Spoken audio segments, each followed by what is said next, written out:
And we are back. You saw that thumbnail, you saw the title, and you know what we're about to do. Ladies and gentlemen, it has been a wild week, and I have a wonderful set of guests for you tonight. This is going to be a good one. I'm really amped up. I'm excited to have my guests come in. We're going to just talk about, the little contest that happened this past week, and what should we be doing, and what should be our response moving forward. So I'm looking forward to it. Thank you, everybody who's already tapped in. Please, if you don't mind, go ahead and hit that like button. Let me know where you're from. Let me know who you are. If you're new, or if you're old, or if you're brand new, it doesn't matter. If this is your first day or your day one, welcome.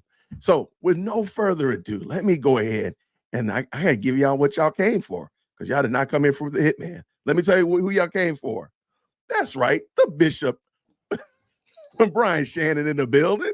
How are you, man? How's it going? What's good, dear woke? See, man, I'm good, brother. Good, man. My medicine's kicking in now, so y'all are in a world of see hurt. you, man, and I see your sub tag. You're not with her. I got you. I man. did not vote for her. I did not vote for her. Now, Brian Shannon, most of y'all know is a strong friend of the channel. I love Brian Shannon, and he is a fantastic author. His book is sitting back there. I see the little subtle product placement back there, my man, and I'm gonna let it slide. So please make sure, if you could, Brian, please drop the link to your book, Missing Pillars, in the chat, so the moderators can make sure that we put it in there. But in the meantime, in between time, you know what? We got to introduce the clergy, Kevin Briggins. What's going on, brother? How are you? I'm good, man. What's going on? It's you, man. Good to see you. Now, are you well rested? I heard you were doing a little marathon this past week. Man, we did 6 hours straight of election coverage. It was a good time, but yeah, I'm tired. Well, hold tight. We got a few more minutes, and we're going to let you get some rest. All right, let me grab this real quick and drop it in the chat for the moderators. If you could, just make sure Brian's book populates around. Now, Kevin Briggins, you weren't by yourself. You weren't by yourself. Even though I call you the chief clergyman, you're not by yourself. You know who you was with? Good old Deacon Devin Smith. What's going on, brother? How are you? What's good, man? What's good? We were toasting by the end there. I didn't think we get to toast on camera, but we got it called for us. Yeah, we was toasting. That means y'all stayed up later than me. If y'all were up to see that, y'all was up late, because I had to go ahead and see the way my body is built after 50. I got to go ahead and go take the bed. But it is what it is, man. But you know what? You know who else who knows what it's like to be 50? That's the Viceroy. The Viceroy, Virgil Walker, in the building. What's going on? What's up, man? I'm here, ready to do business, man. Well, we got a fun one tonight. And first of all, fellas, I want to say thank you to each of y'all for tapping in. This hopefully will be a good, enjoyable conversation. I want to talk about this, the election fallout. We were going to go in one direction, but my goodness, in the morning, they just keep giving us content. I want to talk about this whole thing about y'all low down, good for nothing black men that did not vote for the colored communists, that did not vote for the melanated masala. What's up with y'all? How dare y'all? Answer, Brian Shannon, why did you not vote for the black queen? Because I'm a sexist and a misogynist. I'm a racist. Admittedly, no. You know what? At least you know it. What about you, Mr. Briggins? What is your excuse? Oh man, just self-hate and internalized oppression. Wow, man, this is cathartic. This is turned into a therapy session. Y'all might need to drop me a super, man, just because I'm out here listening to you. Now, Virgil, come on, man. You got the audacity, you got the unmitigated gall to be covering that shiny, God-blessed bald head with that red "Make America Great" hat. What is your problem? It's light-skin hatred, man. That's what it is. There you go. That's why, because oh man, at least you coming clean, bro. This is cathartic for y'all. Devin, what's your excuse? Well, I literally, before I got on here, I was having a Facebook conversation with a young lady who told me that the reason that I am the way I am is because I'm lighter skinned than her. So I must have voted the Ooh. way I did because I'm not Ooh. dark skinned enough. Lack of melanin. Right. Sorry, Okay, that's sorry. there's going to be a problem here, and I'm not 100% certain. I need to maybe let her know this. Send her the link. We got a little problem because I'm darker than you, and I voted for her no more times than you did. How does this work? It seems like perhaps there's some holes in her theory. Maybe. I Well, think that the I other think the it's other fair. part the other part to give thought to, man, is you kind of talk a little white, man, kind of whitish. Yeah, And man. lingo is a little the articulation, the Mm. elocution is a little Not bit the too proper. elocution? I was accused of talking white ever since I was a kid, you know. So Yeah. that might be it. I think That's you're probably right. it. Yeah. That's probably it. Whiteness. Whiteness, Well, everybody. White. Well, none of y'all mentioned, none of y'all fessed up. And I know that it's true because it was on TikTok. Okay. I know that this is true, that the reason y'all didn't vote for Kamala is because you're uneducated. Oh, Yeah, I know. All the other sins that y'all fessed up to. You didn't fess up to the fact that you're not educated. But let me explain. Let's bring it in. Let's bring it in. All right. Most of y'all have probably seen this video. And let's just let her play and let her expound her wisdom here. Shout out to the young scholar that's going to give her that work. But let's go. All the black people voting for Trump have one like major thing in common: no education, no higher education whatsoever, not completed. And well, you're already starting this video off wrong. I just voted for Trump, and I have a degree in finance, and I got my degree in finance while playing football at the school you support. But I'm going to let you continue. And education ain't everything, but it's a lot. Coming from someone who has an education, it's overrated. In many cases, it is highly overrated. But anyway, she was saying, ask a black man why he's voting for Trump, and he gonna say something dumb like he's helping the economy. But when you ask him to expand, like that's the end of it. He's helping the economy. How? And they can't say nothing else. well, I'm glad you asked. There are a multitude of ways he helps the economy. One way is by decreasing regulation. The less regulation you have, the more businesses can actually produce, meaning they're not paying as much money for regulatory burdens. They're not waiting on the regulators to stamp a bunch of paperwork that could take them weeks at a time, nor are they paying the same amount of fees and penalties from regulators. So he wants to decrease regulation. He wants to increase our oil and gas production. Here are some things that require oil and gas in their production, or they have petroleum in their base materials. Plastic water bottles, toothbrushes, clothing, chewing gum, detergents, deodorant, lip balm, makeup, plastic bags, sunglasses, candles, dish soap, tires, shampoo, credit cards, hand lotion, electrical cords, eyeglass lenses, furniture upholstery, medical supplies. This isn't even talking about vehicle manufacturing or home construction. With vehicles, you have the plastic components, you have the tires, you have the paint and coatings, you have the fuel and lubricants, you have the foams and upholstery, you've got electronics. All of those use petroleum in some way or have petrochemicals. When it comes to home construction, you've got insulation, piping, roofing materials, paints and varnishes, flooring, windows and doors, structural adhesives,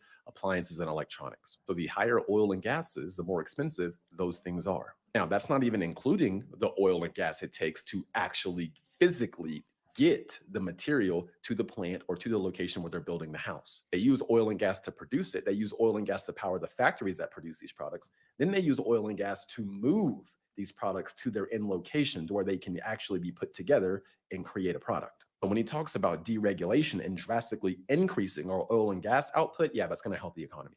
We will be more productive and things will be cheaper. Now let's talk about something a lot of people don't talk about: the global supply chain. Under Trump, there was peace. Russia wasn't invading Ukraine, and we didn't have the conflicts going on in the Middle East that we do today. The Houthis were not attacking shipping lanes. The Russians and these organizations in the Middle East could smell Biden and Harris's weakness, which is why they've been acting the way they've been acting. So due to this administration's weakness, there are global shipping routes that are now compromised. There are wars being fought in different parts of the world. 10% of global commerce goes through the Suez Canal. The way into the Suez Canal is through the Red Sea. Just so you're aware, this here's the Red Sea, okay? You go up through here, and then the Suez Canal Right there is here. So when an organization is launching rockets at ships that try to go through the Red Sea, these commercial ships will then avoid the Red Sea and have to go around. And when I say around, I mean around all of Africa, which drastically increases the cost for shipping, which then increases your everyday cost of goods. Not to mention, Trump wants to lower the corporate tax rate, which incentivizes businesses from around the world to have their businesses in the US. And it disincentivizes US businesses to go abroad to get lower tax rates. That is good for the US economy. It keeps businesses here and it invites businesses to come here. It's always so interesting to me how Black women will come out in the public and just degrade Black men. They act as if they're superior, they're better, they're smarter. Like the degradation towards Black men is just oozing out of that video.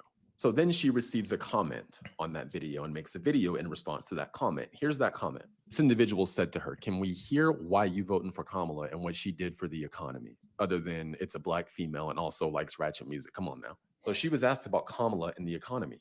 He then responds with a 4-minute video talking about Trump and how evil and racist and bigoted and bad Trump is. He's making fun of Black men for not being able to articulate Trump and the economy. But then when she's asked about Kamala and the economy, she can't articulate it. She literally spends 4 minutes not talking about the economy. Why are you voting for Kamala? And she starts talking about Trump. Again, that is their number one play. It's not to talk about good policy. It's to fearmonger about Donald Trump. They know the American people's lives have not gotten better under their leadership, so they have to fearmonger about Trump being an evil, orange, racist boogeyman. That's crazy because, again, she tries to make fun of Black men not being able to articulate positions on the economy and Trump, but when she's asked to do it, she can't do it either. Not doing it and then seeming to have a superiority complex is crazy work. Some people need to humble themselves. All right, here it is. What y'all got, brothers? I mean, first of all, he talked like Devin. So that's just credit right there. All that good English. But he's darker than Devin. He is. So that throws me off. That throws me off. Let me bring him back up there. Yeah. I mean, like, come on, man. Come on. I don't know, man. I don't know. We close. I mean, he only got me like a little bit. No, he got you by like 2 or 3 ancestors. Us light-skinned brothers need to stick together. He's not even close, right? All right, he got you by appreciate you, bro. Extra shift in the cotton field, bro. He got you beat. They don't like us ever since Kobe, man. They don't like light-skinned brothers ever since Kobe, man. Man. All right, it's going off the rails. Bro, this thing was off the rails when I said we're back. It was already off the rails. Matter of fact, I didn't even start on the rails. So I've noticed something, and we can talk about a lot of different topics pertaining to this, but I noticed that I've yet to hear a Black man, a brother, a highly melanated man, highly educated or not, say that women, Black women or otherwise, were ignorant, ill-informed, looking for a sugar daddy, got daddy issue. I've yet to hear anybody do that. And I just want to know, like, Mr. Shannon, why won't you just go ahead and do that? Why aren't you saying those things? Well, you know, the big thing we saw there is, there's the default to, I'm not voting for Trump because he's bad, right? I think we're not focused in and situated around, I don't like that person and I'm giving an emotive answer. We're actually literally thinking about the things that matter to us. Now, people, they'll reject that because they're like, oh, because I hate Trump so bad, you can't even wade through the thickness of that issue. But I'll explain to them as best I can, hey, listen, I'm actually voting for Trump because of A, B, and C. Let me unpack that for you. And so we're not wasting time talking about, well, those people are this and those people are that. We're focusing on the issues at hand, right? And I think I start there. The reason why you don't hear a lot of, pejorative talk is because we're focusing on the issues, right? I hear you. What about Kevin? Have you or Devin? Did y'all hear anybody castigating women, Black women, during this campaign at all? During your 6-hour marathon election coverage? Have you heard anybody do that? I didn't hear anything. I think that every man knows that he is he might lose his job if he goes out there and just starts dragging black women. Unless he's ready to make a full-time living being Kevin Samuels, he ain't going on YouTube saying that. But you know what though? I'm gonna push back. I never think about doing that. I've never thought like, because I know some that did. But I never thought like, oh, I need to go and tell them what I think about them. You so. No, you made a decision that I don't think was right. I think it was a dumb decision. If you want to ask, I might ask you some question about why you chose that decision. Right. But I'm not going to assume that you're not educated. That right there just took away the cake. I'm like, y'all do realize that I got 2 college degrees. I mean, I think everybody in here. Point. Hey, so Jason, can we do this? We're 5 black men who voted conservative. Can we take an opportunity to say, hey, what's your educational background there, guys? Not a problem. So Jason, you said you I have a bachelor's in early childhood education. I have a master's degree in business administration, focusing on marketing. What you got, Briggins? So that's, you know what, I'm gonna keep tally. I got 2 degrees. I put in there, and Trina is trying to sneak up on me and surprise me, but I felt her in here, and there she is. I knew it. I knew it. All right. Brig, how many you got? Yeah. I mean, I got an associate's in my bachelor's is in Middle Eastern Studies, and I also have a over 20-year career as an intelligence analyst, studying all types of things around the world. So yeah, been informed for a while. I think I'm gonna give you some life credit too. I'm gonna give you 2 for that. Absolutely. What about you, Devin?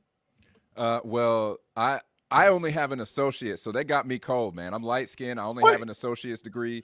I mean, I talk white. They got me cold, but I do have a 25+ year career that includes being an executive, and I would say that I am more educated than I am schooled.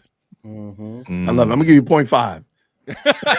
But then I'm gonna round it up because you're my guy. Appreciate that. There you go. And there you go. What about you? 25 years, that equals expertise. That's education. Right, we give you some life experience. What about you, Virgil? I've got a bachelor's degree in business. I have my MBA, Master's of Business Administration, and I have a Master's of Theological Studies from Midwestern Baptist Theological Seminary. So I've got 3 degrees, 2 master's degrees, and a bachelor's degree. Okay, and let's finish it up, Shannon. So I have a bachelor's degree in elementary education. Shout out. I have a master's degree in educational administration and school leadership. And I have a 30+ in urban school leadership. Wow. So I'm gonna give you the 2 for the degrees, and I think we're just gonna get everybody gets a courtesy. So at the current moment, we have at least 8 degrees on this channel, and then for them to say we are uneducated and uninformed because we voted for Trump. But watch this. This is interesting. Watch this. Let's just pretend that I was truly uneducated and uninformed, and I voted for Kamala. Would it be a problem? No, it wouldn't. Nope. No. See, okay, you can be as dumb as a box of rocks. That's the thing, man. I mean, I'm grateful for the formalized education I have, but that doesn't mean I'm educated. I mean, I've gone through a process to finish, a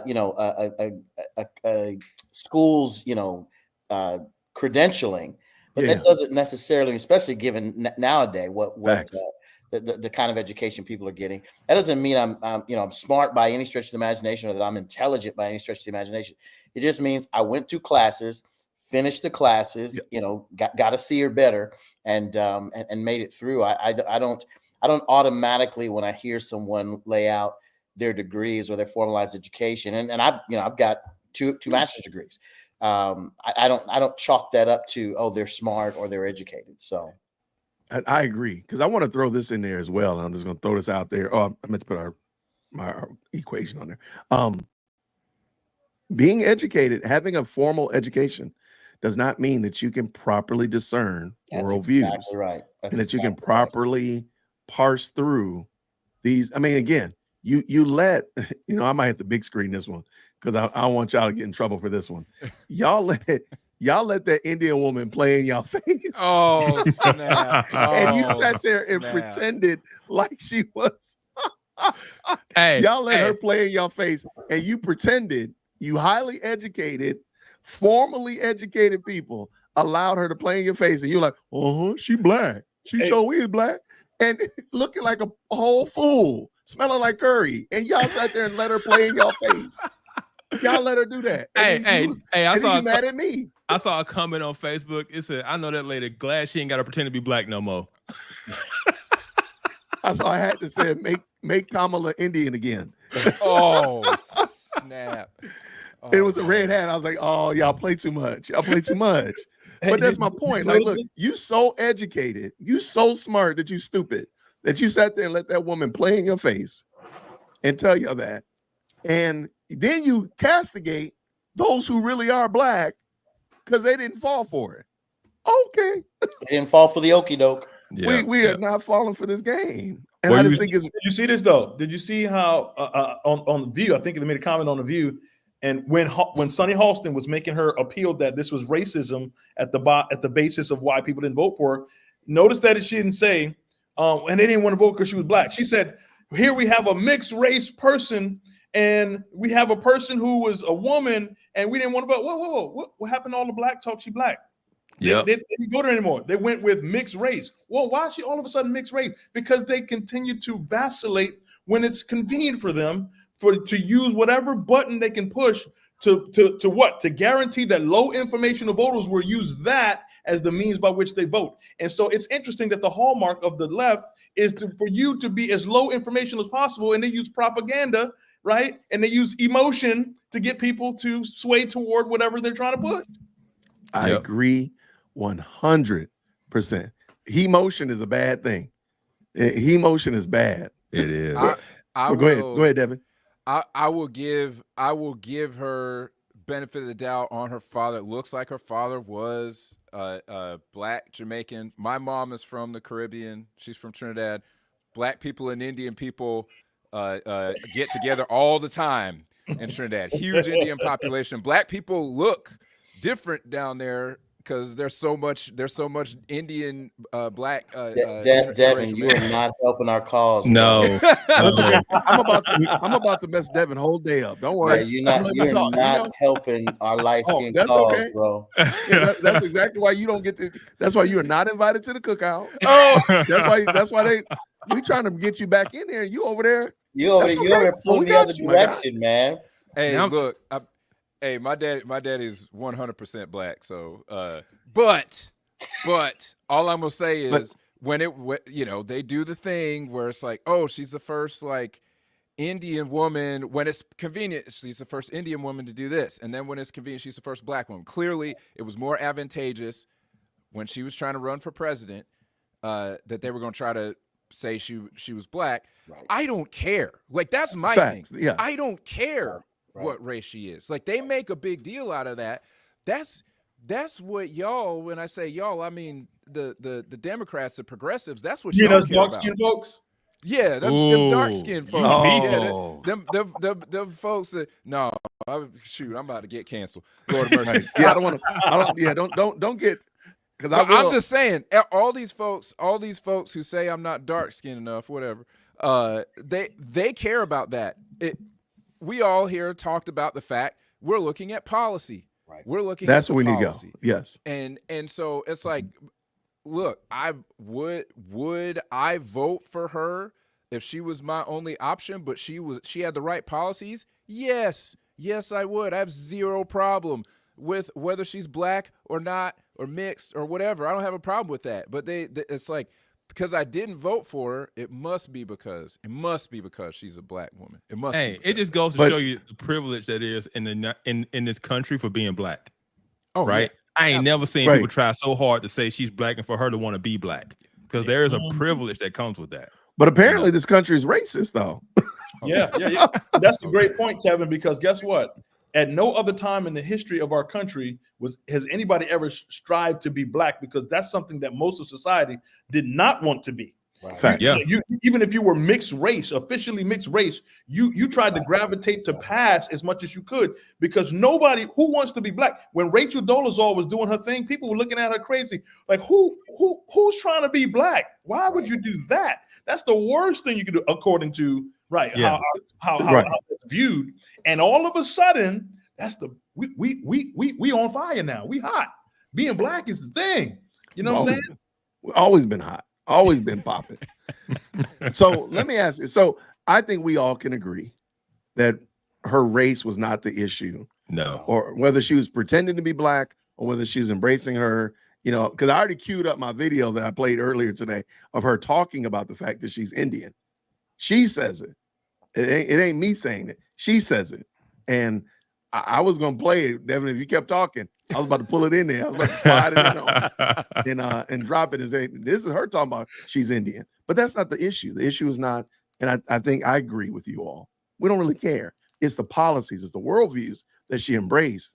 And in the video that we watched earlier, the gentleman was talking about the financial issues that come from, and the financial benefits that are going to come from having energy independence in America, which is crazy that you can't even conceptualize the fact that we could be energy independent.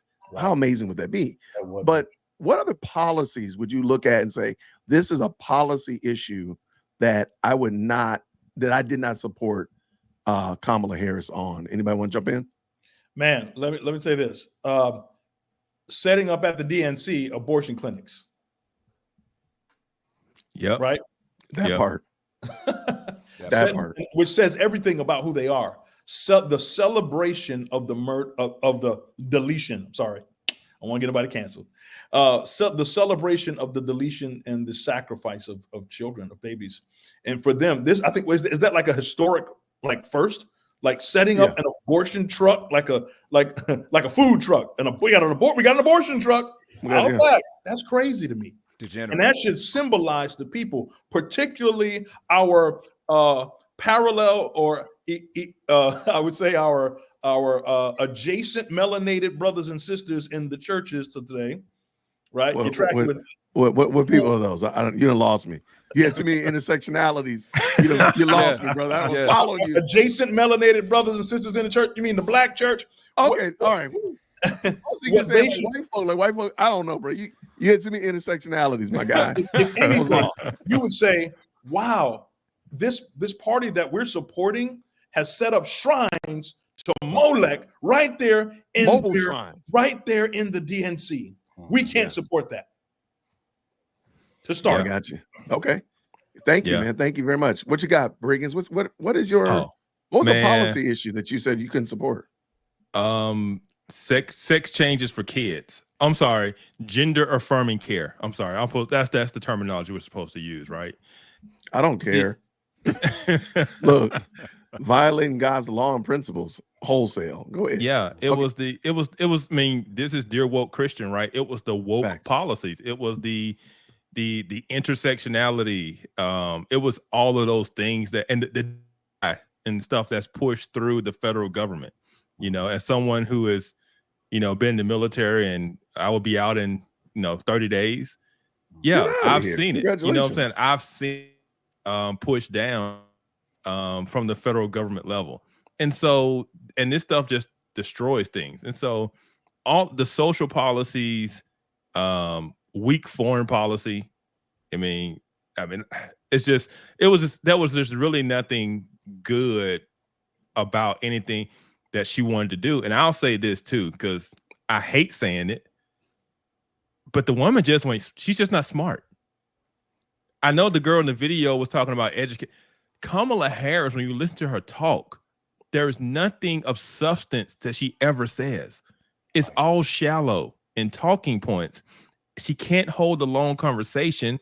And then when she doesn't know what to say, she starts that weird cackling laugh, right? It's just like, there's no way this woman can be president because she can't even think on her feet to answer a question. And so it was just not a woman of color.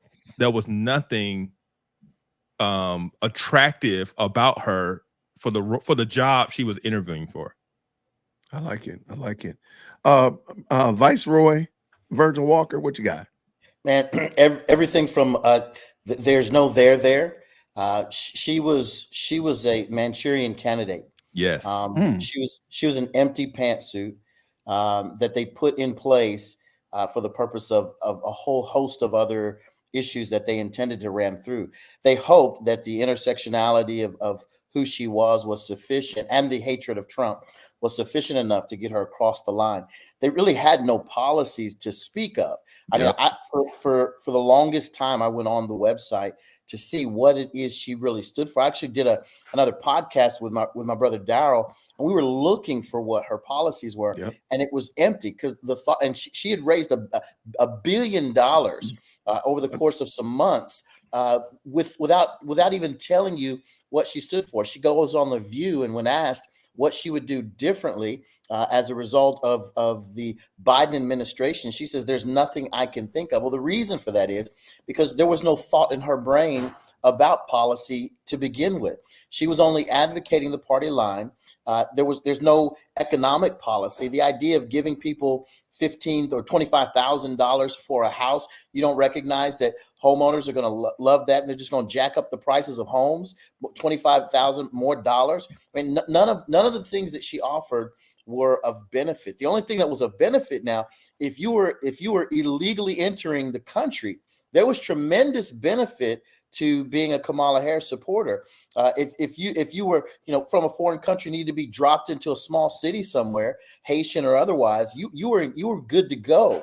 But as it pertains to us living our lives, seeing the prices of everyday goods and services reduced, they did nothing to help that, and everything to provide inflation. So, I mean, there was no there. Any thinking person recognizes they were worse off 4 years after Kamala and Biden than they would have been, and another 4 years would have only been your own debt. You want to talk about voting against your own self-interest? There's nothing more tangibly evident as to voting against your own self-interest than voting for 4 more years of what we just endured. I am there. What you got, Devin? Thank you, man. Man, Thank I don't you. even know how I followed that up. Mic drop. I mean, you said some of the stuff that I was going to say there, Virgil. I look at when she says that she wouldn't have done anything differently.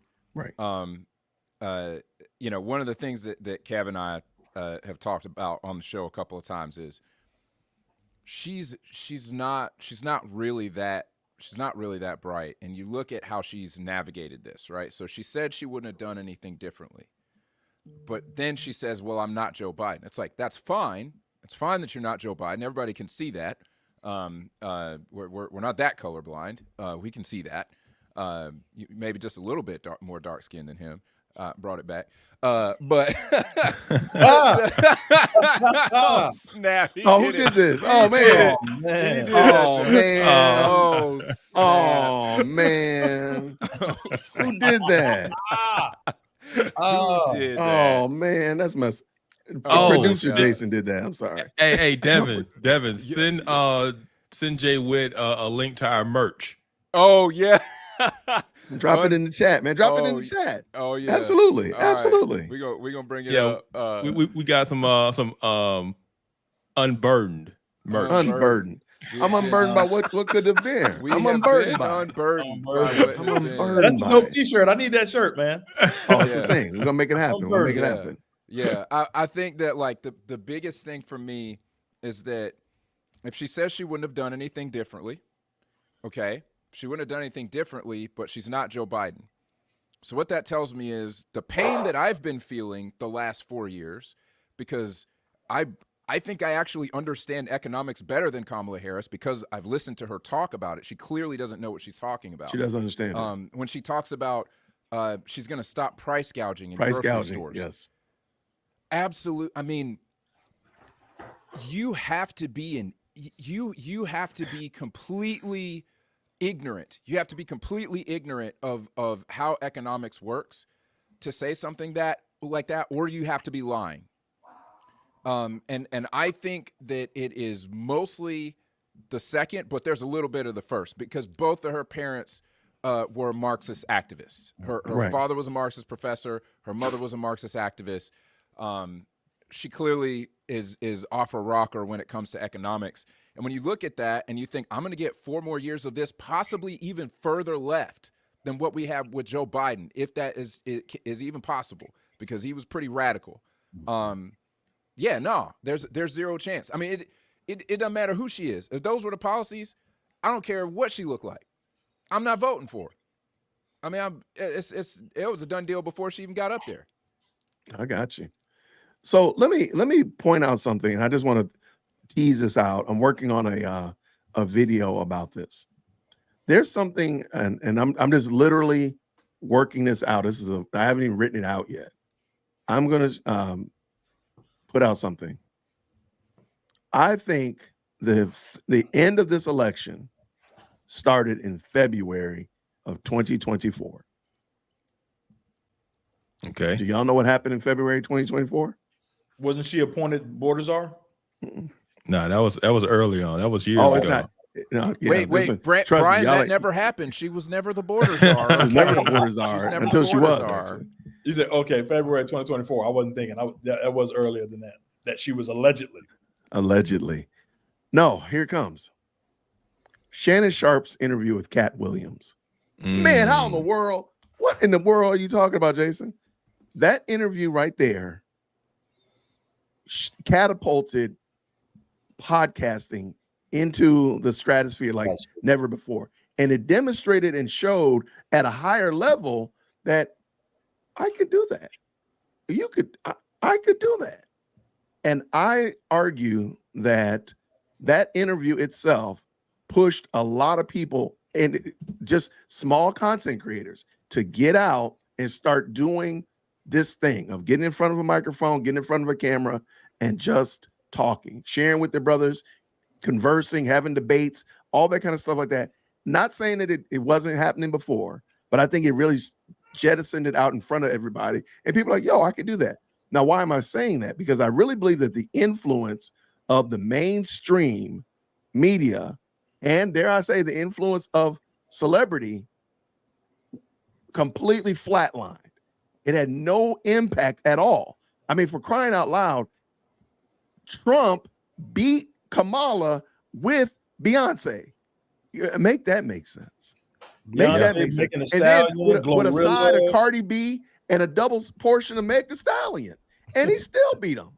So with that being the case, why did that happen? Because they were still leaning on legacy media. They're still leaning on celebrity. They're still thinking that these people have some kind of pull in society when they don't. It's Kevin Briggins. It's Virgil Walker. It might be this guy that sits and talks loud in his house. It could be me. But they have pull. We have pull. Not saying we have more than CNN, but I think it's fair to say it's considerably more influential than they anticipated, because they were betting all their money on the legacy media interviews when Trump is going to podcasts. Yeah. I called Trump. I was on Whitlock yesterday, and I called Trump the first podcast president. That's fair. And the reason for that is because and again, shout out to Barron Trump. I mean, they on Rogan, it was, they were saying that Barron was the one who was telling his dad which podcast programs to be on, and to be influenced by. And so what you saw, legacy media had no chance. There was no comparator to the amount of people that listened to Trump and JD Vance and others, and even even talking about the issues that were on Tucker, on X. I mean, if you watched even election coverage, I mean, you guys did your 6-hour deal. I don't know how many folks you had, but folks weren't watching mainstream legacy media. I got better updates, faster updates on X than I did on legacy and legacy media. So I was watching my favorite. I had, I've got 2, 3, or 4 devices all going at the same time, trying to listen to my favorite podcaster or spokesperson that had nothing to do with Fox News or CNN. I only had them in the background just to see how they were calling it. And then when I figured out that I got updates more quickly through my social media platforms, I really jettisoned that whole thing. I literally turned after about 11 o'clock. I turned it off because I knew I could get better updates on the programming that I was watching from social media. And that's my argumentation, that I really believe that. I love that the first podcast president. Yeah, you think about Yeah, he did Rogan, he did Tucker, he went on X and did one with Elon. I mean, he was everywhere. He was even on on the different in the different platforms. It wasn't just YouTube. He was on Aiden Ross. He interviewed with Aiden Ross, and yep. I mean, he was almost interviewing with anybody and everybody. Yep. And that's that scrappiness, I think, that really plays out. But watch this. Nobody said that he was full of hot air. Nobody said, oh, yeah, he was reading cue cards and people were sign languaging him and he had a special earring or none of that stuff. Everybody's like, hey, like Joe Rogan said, hey, the guy went for 3 hours and he was a machine. Kamala couldn't even do an hour with Shannon. No. That's all I'm saying. And here's the other piece. Here's the other piece of that. Go ahead. I think he broke the mold on long form content as well. I mean, you know the game. We've been in you've been in it for a minute and doing your thing, and you recognize the benefit of staying on longer than an hour, 2 hours, 3 hours. I know when Daryl and I were doing our thing, folks were like, nobody's listening. I mean, 25-minute podcast, y'all going 3 hours. Woo. The reality is, if your content is something that captures the attention, people will stay with you, or they may pick up bits and pieces and what have you, but they'll chime in and get what they need to get and keep it moving. But we're no longer attached to, oh, it's got to be, here's the format. You get 15 minutes, you get 25 minutes. That's all you get, and you got to hit it and quit it. That's not how this works anymore. Folks are open to getting to building a relationship with the people that they're interacting with, and they find the long form helpful. So. Absolutely. And I think somebody, I want to say it might have been you, Briggins, mentioned like Kamala Harris is not able to articulate her ideas in a long, passionate way. I told people on my channel recently, she's not able to convey a message in a story. People need a story. Yes. People like a story. Hey, I don't know if you heard, she was raised in a middle-class family. Yeah. She had 2 moms. Yeah. That helped raise her. One was a business owner. So she knows about small businesses. Yeah. Same story over and over again. Oh, but there's no story. You're not drawing me in. Not trying to say it needs to be like a fake and contrived story, but a story that people can understand. I don't have to relate to you 1 pound for pound, but I can understand it, and that's the thing. And even more than that, being able to convey your message in a succinct way that people can be like, get behind. Because I think that's part of the problem, especially when you push back on people who dare call you ignorant or say that you're not educated or whatever. Like, well, hey, could you tell me what it is that you were voting for? What is her policy that you were standing by and supporting? Trump is bad. Trump is bad. Okay, we got to save democracy, man. Democracy. Okay. And you know what? If I could say this as well, one of the things that was Achilles heel for her, per se, was the fact that she could not answer the question of, well, you were in the White House for 4 years. How come you haven't done the stuff that you're saying? Well, the vice president doesn't have as much pull. The vice president doesn't have as much authority. The vice president has a lot. She could have done a lot of things to advocate for the policies that she's saying that she would have pushed.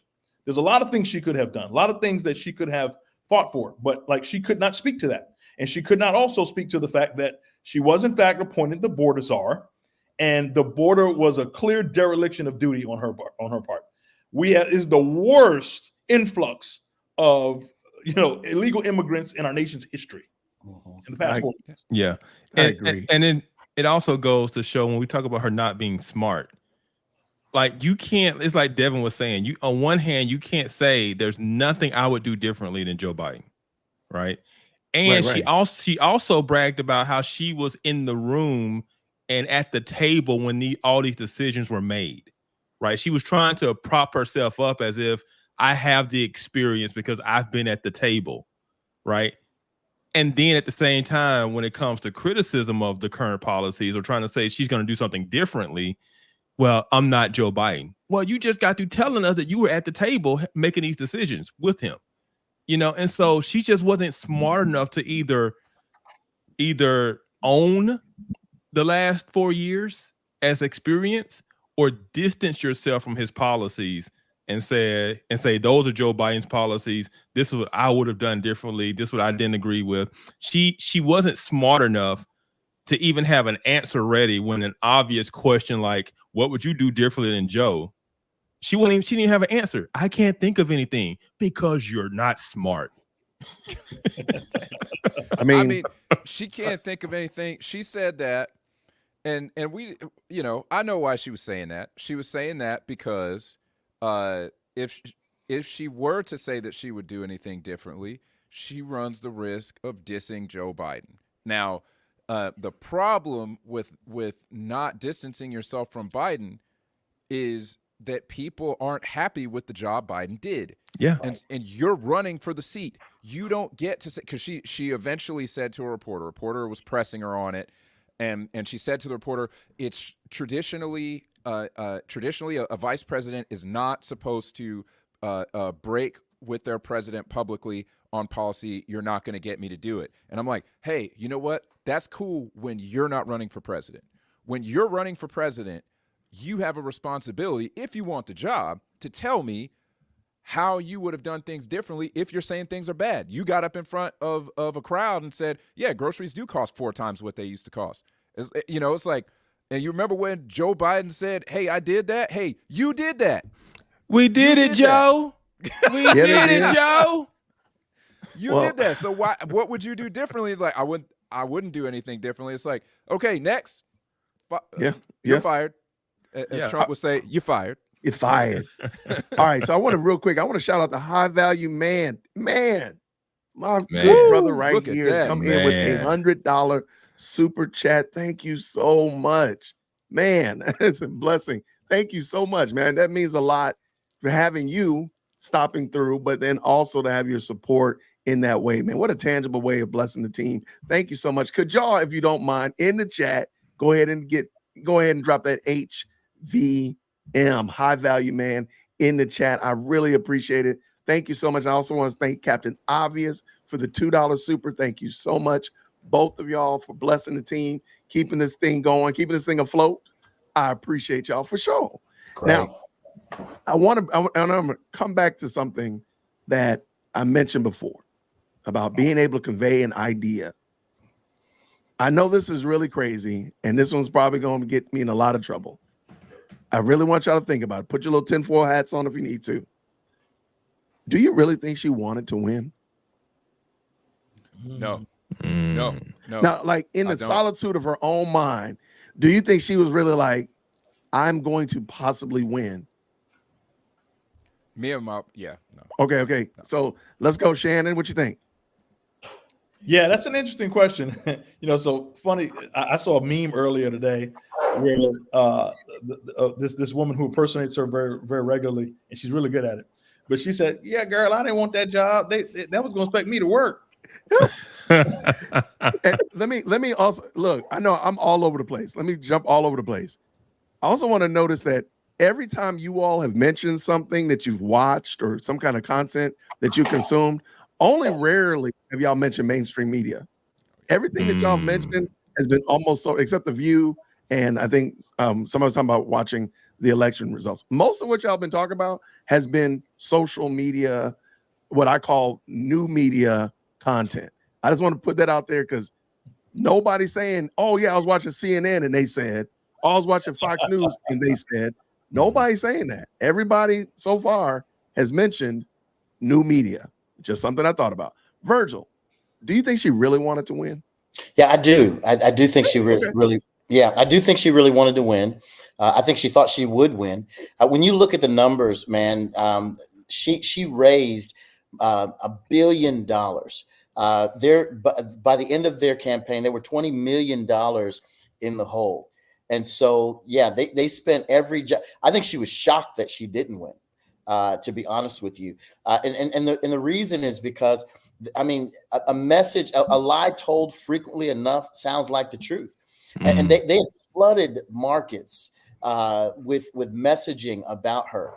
So everywhere someone looked, they were. I mean, if you watch your favorite college football game on a Saturday, it was back to back, and then follow that up with Sunday football. It was back to back messaging, and she had the lion's share of well, she actually outspent Trump in most of the spaces and places that she was. The difference really came down to people understanding, regardless of what messaging they heard, that their pocketbooks felt tighter, and that there was no way in the world to get around the fact that they had to spend more money to live the same kind of lifestyle that they lived 4 years ago. At the end of the day, that's what made sense to people. Not Trump's a devil, Trump's the Hitler, Trump's all. You can say whatever you wanted to say. When people thought back about Trump, their thought and idea was, I know my dollars went farther.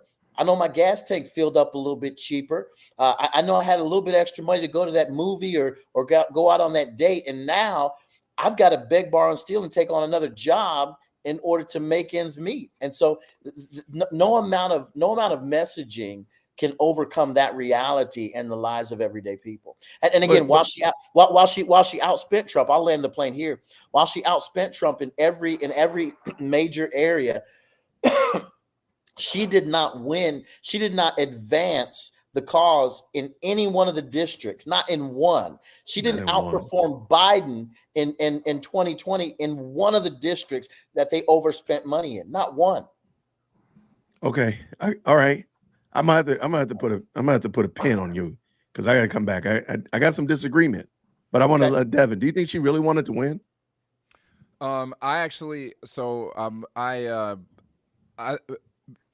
Virgil, can I call you Verge? I hear Daryl call bro, you Verge. bro, yeah, it's all good. Bro, Look, we the light-skinned family. And we the light-skinned family. We got it like that. Appreciate that, bro.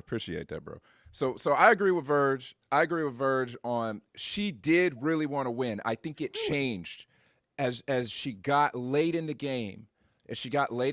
I think reality started to set in. And it's funny because my wife and I were talking.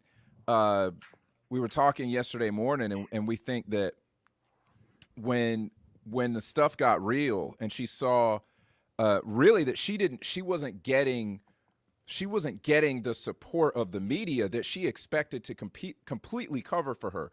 When she caught them hands on 60 Minutes, you could see on her face, she's like, "Oh snap. My cover's gone." And I think that's when maybe it started to set in. This is going to be, I try to put myself in her shoes as part of what I do is to try to understand how other people think. And I think that what happened is she started to realize this is going to be a really long 4 years because she didn't know how to fix the mess. And she was going to be bound to the most progressive part of the Democrat Party, just as Biden was. She was going to be bound to that because she's avowed that her entire political career. She was the most progressive senator in the Senate for a long time. For most of her career in the Senate, she was the most progressive senator. So she knew she was getting ready to have a really ugly 4 years. And I think late in the game, she started changing her mind about where she really wanted that chair. Interesting. What you got, Briggins? Yeah. I think she wanted to win like anyone else. I just think that think career, right? Her whole career was spent in California in the most progressive areas, just spouting progressive policies. She could just spit the company line and she would, shoot up the chart, especially because of Willie Brown. So her whole career was built on Willie Brown, right? To the Senate. And she's a first-term senator, and she decides she's going to run for president in 2020 and got destroyed on the national level because she doesn't know how to relate to anything outside of San Francisco, California politics, right? And so she gets destroyed. She drops out the race before the first primary. Like, she is not a national candidate. Then she becomes the DEI VP pick because Biden got promised that he was going to pick a black woman, and all of a sudden she became black from Indian, right? So she could fill the quota. All right, so she's been she's been in the shadows. Yeah, so she's been in the shadows for 4 years. And now the last minute they throw her up to the spotlight. Okay, you're the presidential nominee with no primary vote, right? She didn't go through a primary or nothing. She's just placed in the position. And now it's go perform. And she couldn't. And like I said, the deer in the headlight look, the cackle, the nervous laugh, the word salad answers. She just realized she's just a bad candidate. I think she wanted to win. I think she did the best performance she could do. And that's what it was, a performance. And it was bad. And so, yeah. So I don't think it was a place she didn't want to win. I just don't think she knew how to win. Interesting. All right. I don't think that she wanted to win. And I think really I don't think she did. And I'm going to tell you why. Yeah, why? She realized that all the things that you just said, Briggins, she's never actually won anything. No. So she's not like Obama, who, was catapulted, he leapfrogged into certain positions, but he did win things. Yes. On the way. That wasn't her story at all.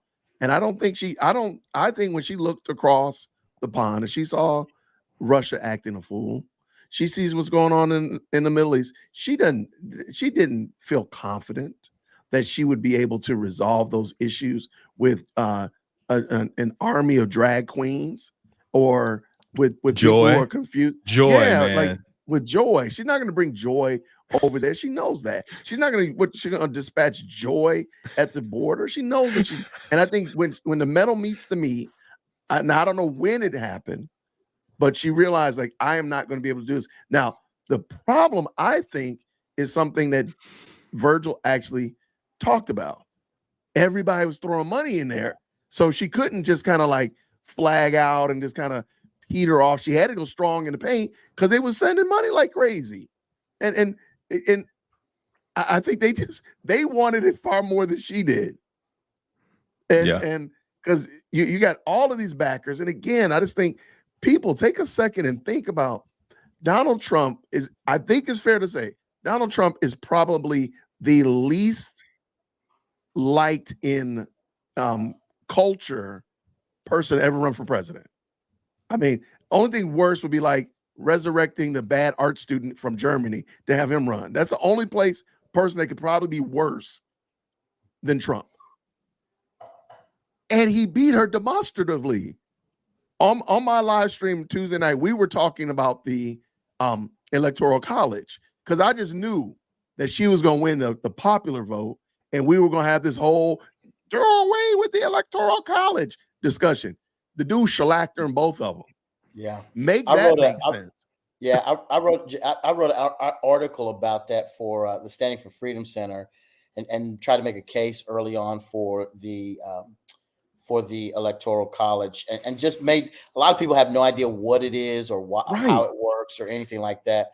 So you can go to Standing for Freedom, standforfreedom.com, and Electoral College. You put my name in, and the article should pop up. You'll see it. But it's a case. I can have the moderators do that. If the moderators could grab that, and if not, Virgil, just drop it in the chat, and they'll take care of it from there. I can do that. Please. I can do that. But go ahead. Here's my pushback, Jason. Here's my pushback to that. I disagree with you, and here's why. Kamala watched a mentally incompetent president of the United States for 4 years, right? Cognitive decline, very significant for the last 2, and watched the apparatus around him function in such a way, not that great decisions were being made, but that things were happening in a way that, he could still hold the office of the presidency and wield a tremendous amount of power. I don't think for her it was the idea that, oh no, I can't do this. What's going to happen? She knew that there would be people that would come around her and make that thing work regardless. So I don't think there was ever a fear in her mind of, oh, I can't do this. It's not possible. I hope it doesn't work. Her thought was, if they could put up if they could hold together this incompetent president and manage his cognitive decline for at least the last 2 years, surely I could be trained up enough to manage whatever it is they throw at me over the course of the next 4. Yeah. Okay. Hey, all right, Verge, you moved me on that one. I think you're right. I think she did see. She saw how the apparatus protected him, and I thought she was going to enjoy that. And again, I'll go back to, you saw the shock on her face when she caught them hands on 60 Minutes. She didn't see that coming. She didn't expect. She's like, what? You know, she's probably thinking to herself, I am royalty. How dare you? Yeah. I'll add this too. Forget the fact that she's black.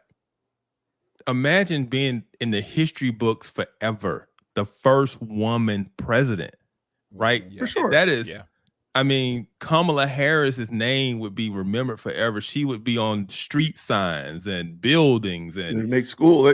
Lord knows they're gonna make a school after her. Exactly. It'll be in the hood. I'll tell you that much. It will be in the hood. The word I was looking for, legacy. It was about legacy. Not that she just wanted the job, but yeah, I think for her legacy, absolutely. That's, who doesn't want that? Yeah. The other thing, elementary.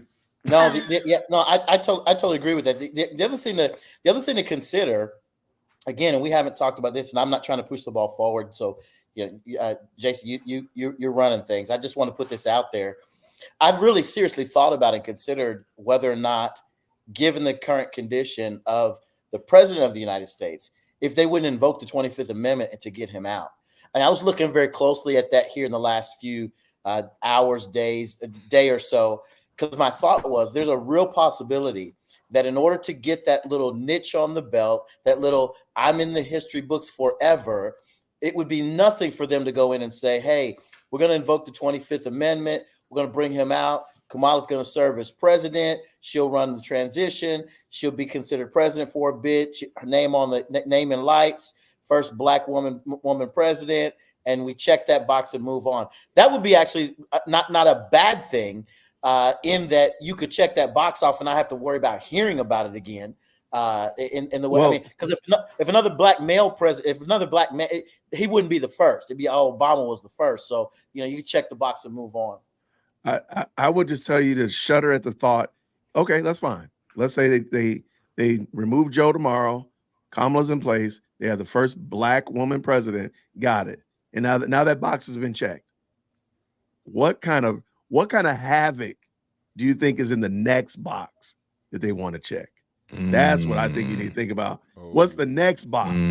Don't even bring it up. Don't even say it, because I don't. No. I just thought about this. Would women feel disrespected that they used that opportunity to check the box? I think they would. For women, and gave up that whole first woman president to somebody who didn't get elected. Stole it from somebody else. Yeah. Nobody was saying a word when the thing happened this time. I mean, what's the big deal? She stole it from the Democratic Party. Nobody was crying crocodile tears when that happened. Because they wanted it anyway they could get it, man. That's true. I was surprised that people were celebrating. I'm sitting back here like, y'all know, like, she didn't make it past Iowa. Y'all didn't vote for her? Y'all didn't vote for her? Y'all had how many opportunities to vote for this woman? Y'all ain't vote for her. Don't clap now. I mean, great point. I mean, you're right. Hey, did y'all see Jimmy Kimmel cry on air last night? What? That dude cried. I couldn't believe his emotions was out of control. No, that was all contrived, man. He had to work that up. Well, okay, that's very possible. But when you see him, you can tell whether he forced himself to cry, he squirted some lemons in his eyes. Yeah, man. He was crying though. There was real. And the immigrants. I'm like, man, get out of here with that nonsense. Yeah, it was. Man, go sit down somewhere. Oh my God! Look, they made me want to pull out my Jesse Lee Peterson beta. Yeah. No, man, that's. What happened to Jimmy Kimmel, man? What happened to that dude, man? Hollywood happened, man. Hollywood happened, man. This was the same cat that was the co-host of the Man Show. He was the co-host of the Man Show. That's true. What happened to that dude, man? That's true. Jesse Lee, beta. Yeah. Beta. And then he had the nerve to say, even y'all who voted for Trump, you don't know what you've done. Like, oh, I know. Yeah, we know exactly what we see, but that's the thing. The idea and the notion that you are not intelligent enough to know what you're doing. Yeah. So I need you to come and open up my eyes and do all this because I can't understand it. I can't conceptualize. Right. But it's I can't even okay get if an I ID don't. to go vote. All right. That's right. Right. I That's can't even right. get an ID to go vote. What we talk But about, the noble savage. The noble savage. That's what they think we are. The noble savage. My man said low T. that's messed up. That's messed up. Too much soy in his diet. Yeah. Them soy boys. There you go. So since we were talking about that, what are your thoughts about these selfies? Like that is so weird. That is a very strange phenomenon. It's not new, but it's just still weird that I will sit down, turn on my camera, and start weeping and wailing and gnashing of teeth. Oh yeah. And I had a couple of them, but they're so y'all have seen them. Y'all have seen them. Like, what do you think about that? What is going on with that? Is it just performative? Is it just people like main character syndrome? They want to be a part of it. Are they really having a breakdown? Let Like, me what tell you what that looks like to me. So everybody here has children, has children. Yeah. You remember when your baby would do something like cry and then look to see if you was looking? Yep. Yeah. Yep. And they wanted you to respond. Yep. So that's the infantile, sort of, it's mental illness. Yeah, thank you, Klopp. But yeah, it's the infantile syndrome that people are reverting to say, I'm going to cry on camera so you can watch me because I need to be, affirmed. I need to be, I need attention. Okay. Right. And so it's a child behavior mechanism. That's what babies do. As a matter of fact, there's one on YouTube where a little fella, he bumped his head on the stove on purpose and cried and then looked around the corner to see if anybody was looking. Yeah. He like 2 years old. Yep. Yeah. Okay. I'm with you. I'm sorry, Marie B. I give you full permission to laugh yourself till your sides hurt. You have my permission. I'm the Black Pope. I give out indulgences, so you have no worries, have no fear. If anybody has a problem with them, tell them to email management, dearwokec@gmail.com. Listen, I've had some folks because some of this stuff's been funny to me. I ain't gonna lie. It's performative, and so my thing is, if you're gonna perform, I have every right to laugh. So I reposted the stuff up and laughed at it and all of that. So I had some Christians, little tight, little tight, was like, brother, man of God, you shouldn't be laughing. I'm like, man, let me help you. We ain't gonna even go there yet. We haven't even gone there yet. Let me help you out, block, because I'm gonna keep laughing. I'm just gonna keep laughing. It's funny to me. You just got blocked. I don't want it's a problem for you. I don't want to be a stumbling block for you. I'm gonna go ahead and block you because I want to help you. I want to help you enjoy your time, enjoy your life. Go ahead and do what you do. I'm gonna block you because I'm gonna keep laughing because it's funny to me. So it is what it is. I'm gonna tell you, I try not to block people because I want them to continue. Like, you're welcome to block me. I have zero problem with that. I try not to block a whole bunch of people because I want you. If you want to come here and watch, you can hate views count just as much as support views. Okay, I don't care. That's not the case on Twitter, though. That's not the case on Twitter. Fair. That's fair. But that's why I always tell them, like, make sure you email management. I had a couple brothers email me yesterday, like, hey, that's cool, and we can have a conversation and a dialogue about this because I don't think at the end of the day, when the smoke clears, you've actually thought about some of the things that you're talking about. Right. And it's very similar to the Christian faith. There's a lot of people who believe things about the faith that have never actually been challenged why they believe it. Right. Like, why do you believe X, Y, Z, ABC? Can you give it to me book, chapter, verse, and context? Right. No, they can't because they never actually thought about it. Right. And so in this scenario, I think a lot of the time these people have never really thought about certain aspects. Like, for example, were you better off 4 years ago than you are today? Right. Trump bad. Like, you haven't thought about, that's not the question. What are you talking about? So if I could not push back, but just kind of round it out a little bit. No, I think there's wisdom there. I usually I'll time people out for a good 30 days, and I'll go back through my little list of folks and clear some folks out. And see you if better they than me. Back up, because I won't go back, so I know. That's why I try not to block folks. I'll forget, so I try not to. What were you about to say something, Shannon? Well, I had a question, but I didn't want to veer off of the last topic that you brought up too much. So I want to be. I got a feeling. You know what, Brian Shannon? I got a feeling you're going to probably go where I want to go. I'm going to take. Okay, I'm taking. Wait, hold on. If Brian Shannon is going to say what, or at least in the orbit of what I was going to say, I'm going to extend. I'm going to put out 10 new memberships on my channel. So all y'all that don't have a slimed out name, y'all need to be praying. Stretch your hands toward Brian Shannon. Okay, let me get it ready. So just in case you're right. All right, Brian Shannon, what are you about to say? So how does this election, brothers? What does this tell us about how we should handle our melanated brothers and sisters in the church? Praise God. Yes, Got it. that is yes. Mm. Yes. There you go. So I think we alluded to this in the pre-show conversation that we saw a big commercial campaign. It was like Super Bowl, Bruh. with our black church brothers and sisters, well-known presiding bishops in the large black Pentecostal churches. We saw gospel artists. We saw, individual. I mean, and so what does this say to us? How should we handle our brothers and sisters across the aisle there? And so go ahead, fellas. What y'all think, man? Because I got some thoughts. I got some thoughts too. I've got some heavy grievances. Man, so you're gonna get me started. Oh, dude, we need big It's about to be the airing of grievances. I mean, the first word I can think of is repent, right? It is gotten out of hand, and it's ridiculous, and we can't make excuses anymore for the black church. The black church's idolatry of race and its complete sellout of all of its biblical values to the Democrat Party is insane, right? Even to the point where the black church will encourage you to delete your kids, right? That black church needs to repent and actually become Christian again, right?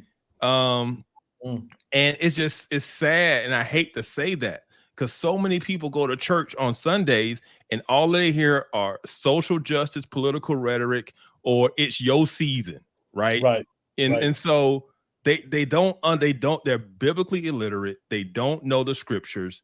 They don't know what it means to be a Christian, right? And they're just caught up in the idolatry of their melanin. Yeah. So guys, was Donnie Swaggart racist? Man was spitting facts. No. Well, let me tease this out a little bit. If your first rebuttal against something that I say is something that's I have no choice in, you're already starting on the wrong foot. So if Virgil says something to me and my only pushback is you bald headed, you light skinned, what am I doing? That's silly. That's crazy.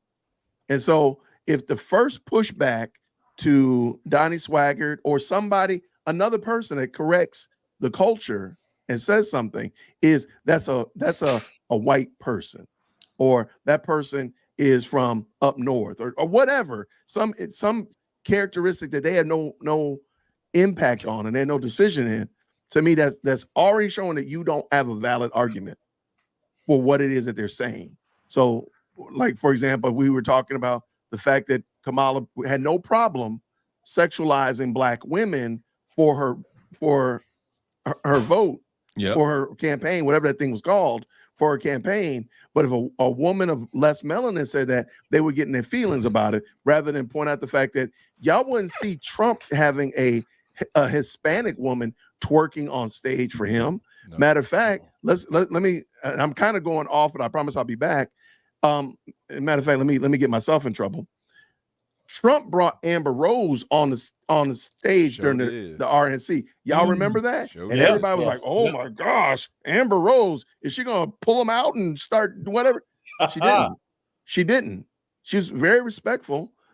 She was well dressed, and such like that. But y'all have no problem with Cardi B getting up there cussing and acting a pure fool. You got no problem with Meg Thee Stallion shaking whatever that thing is that she bought last Tuesday. You got no problem with Glorilla with her illiterate self. You got no problem with that because it's Kamala. Burnt curry, whatever that is. So please miss me with that and that passion. So when somebody else corrects you and somebody else says something and your immediate response is they're white or they're not of the highly melanated crowd, you're proving the point that they're making. And I'm back. Yeah. Amen. Viceroy. What's your take, man? I want to hear your Brother, thoughts. I've been a loud voice against the Black church for quite some time. Initially, I actually wrote a letter. One of the things that got me on Fearless with Jason Whitlock was an article I wrote called "Letter to the Black Church." Yes, and it was right after the Dobbs decision and the ending of Roe v. Wade. And I'm here in Atlanta, and I'm looking around, and every Black church, large Black church is upset, talking about there's a war on women. Jamal Bryant was the worst of them. Here he is at a church called New Birth Missionary Baptist Church, and he's going off on the fact that women can't murder their children in the womb. Delete. I'm sorry, I don't want to get anybody canceled. And then right after that has a baby dedication that's taking place. Right. I mean, and these parents are standing on the stage. It's mind numbing. It's unbelievable what's taking place. But what that did for me was it caused me to go back and look at where we went off the rails. And I go all the way back to Martin Luther King. You do some of this research in your work. As I know all you men at some level have done some of this research back, and none of this is new to you. But a lot of it I'm finding is new to a lot of Black people, that they don't realize that Martin Luther King was the first one recipient of the Margaret Sanger Planned Parenthood Award. People have no idea that that's the case. People have no idea that King was actually not a Christian based upon his own admission. And if you go back and look at his writings, never did he repent from that position. Never did he change from that position. In fact, I would argue that he doubled down as you walk through. And there's no bigger figure that we have from a historic context that we have more information on, specifically what they said and what they preached, that we can hear him in his own words than Martin Luther King. And so you go back and listen to Easter morning speeches, or I call them speeches because they're not sermons. They have nothing to do with the biblical text at all. He actually quotes more philosophers than he ever does prophets from any book of the text of Scripture. So I look at that. The civil rights movement was the point at which the Black church went off the rails, absolutely off the rails. Facts. And they've never returned. They've just walked down a path of civil rights, of critical race theory, of social justice, and now the level of victim Olympics that are played in pulpits nowadays are just absolutely mind-blowing. It's staggering. The folks are so far afield of anything that even relates to Orthodox Christianity. It shouldn't even be called a church. None of them should be. They're dens of Satan. They're synagogues of Satan, preaching false ideas and false doctrine. They bow down to Molech and they worship their own skin color. That's exactly what's happening in the so-called quote unquote Black church. Most of the remnant of those that are out there, the remnant of those that could be considered the Black church, they don't even identify in that way. They just identify as the church, who happens to have a whole lot of folks who look like you and I do. When you listen to them ideologically, theologically, philosophically, and otherwise, they sound totally different. And there's a small remnant of those, but by and large, man, the Black church is done. It's over. It's a wrap. Wow. Amen. Man, we need the Hammond B3 up in here. Yes, we do. We might need it. Let me see if I can find it real quick. Oh, I got something for you. Hold on. Hold on. Okay. So end it again, Virgil. just give me a last like couple words. The black church is over.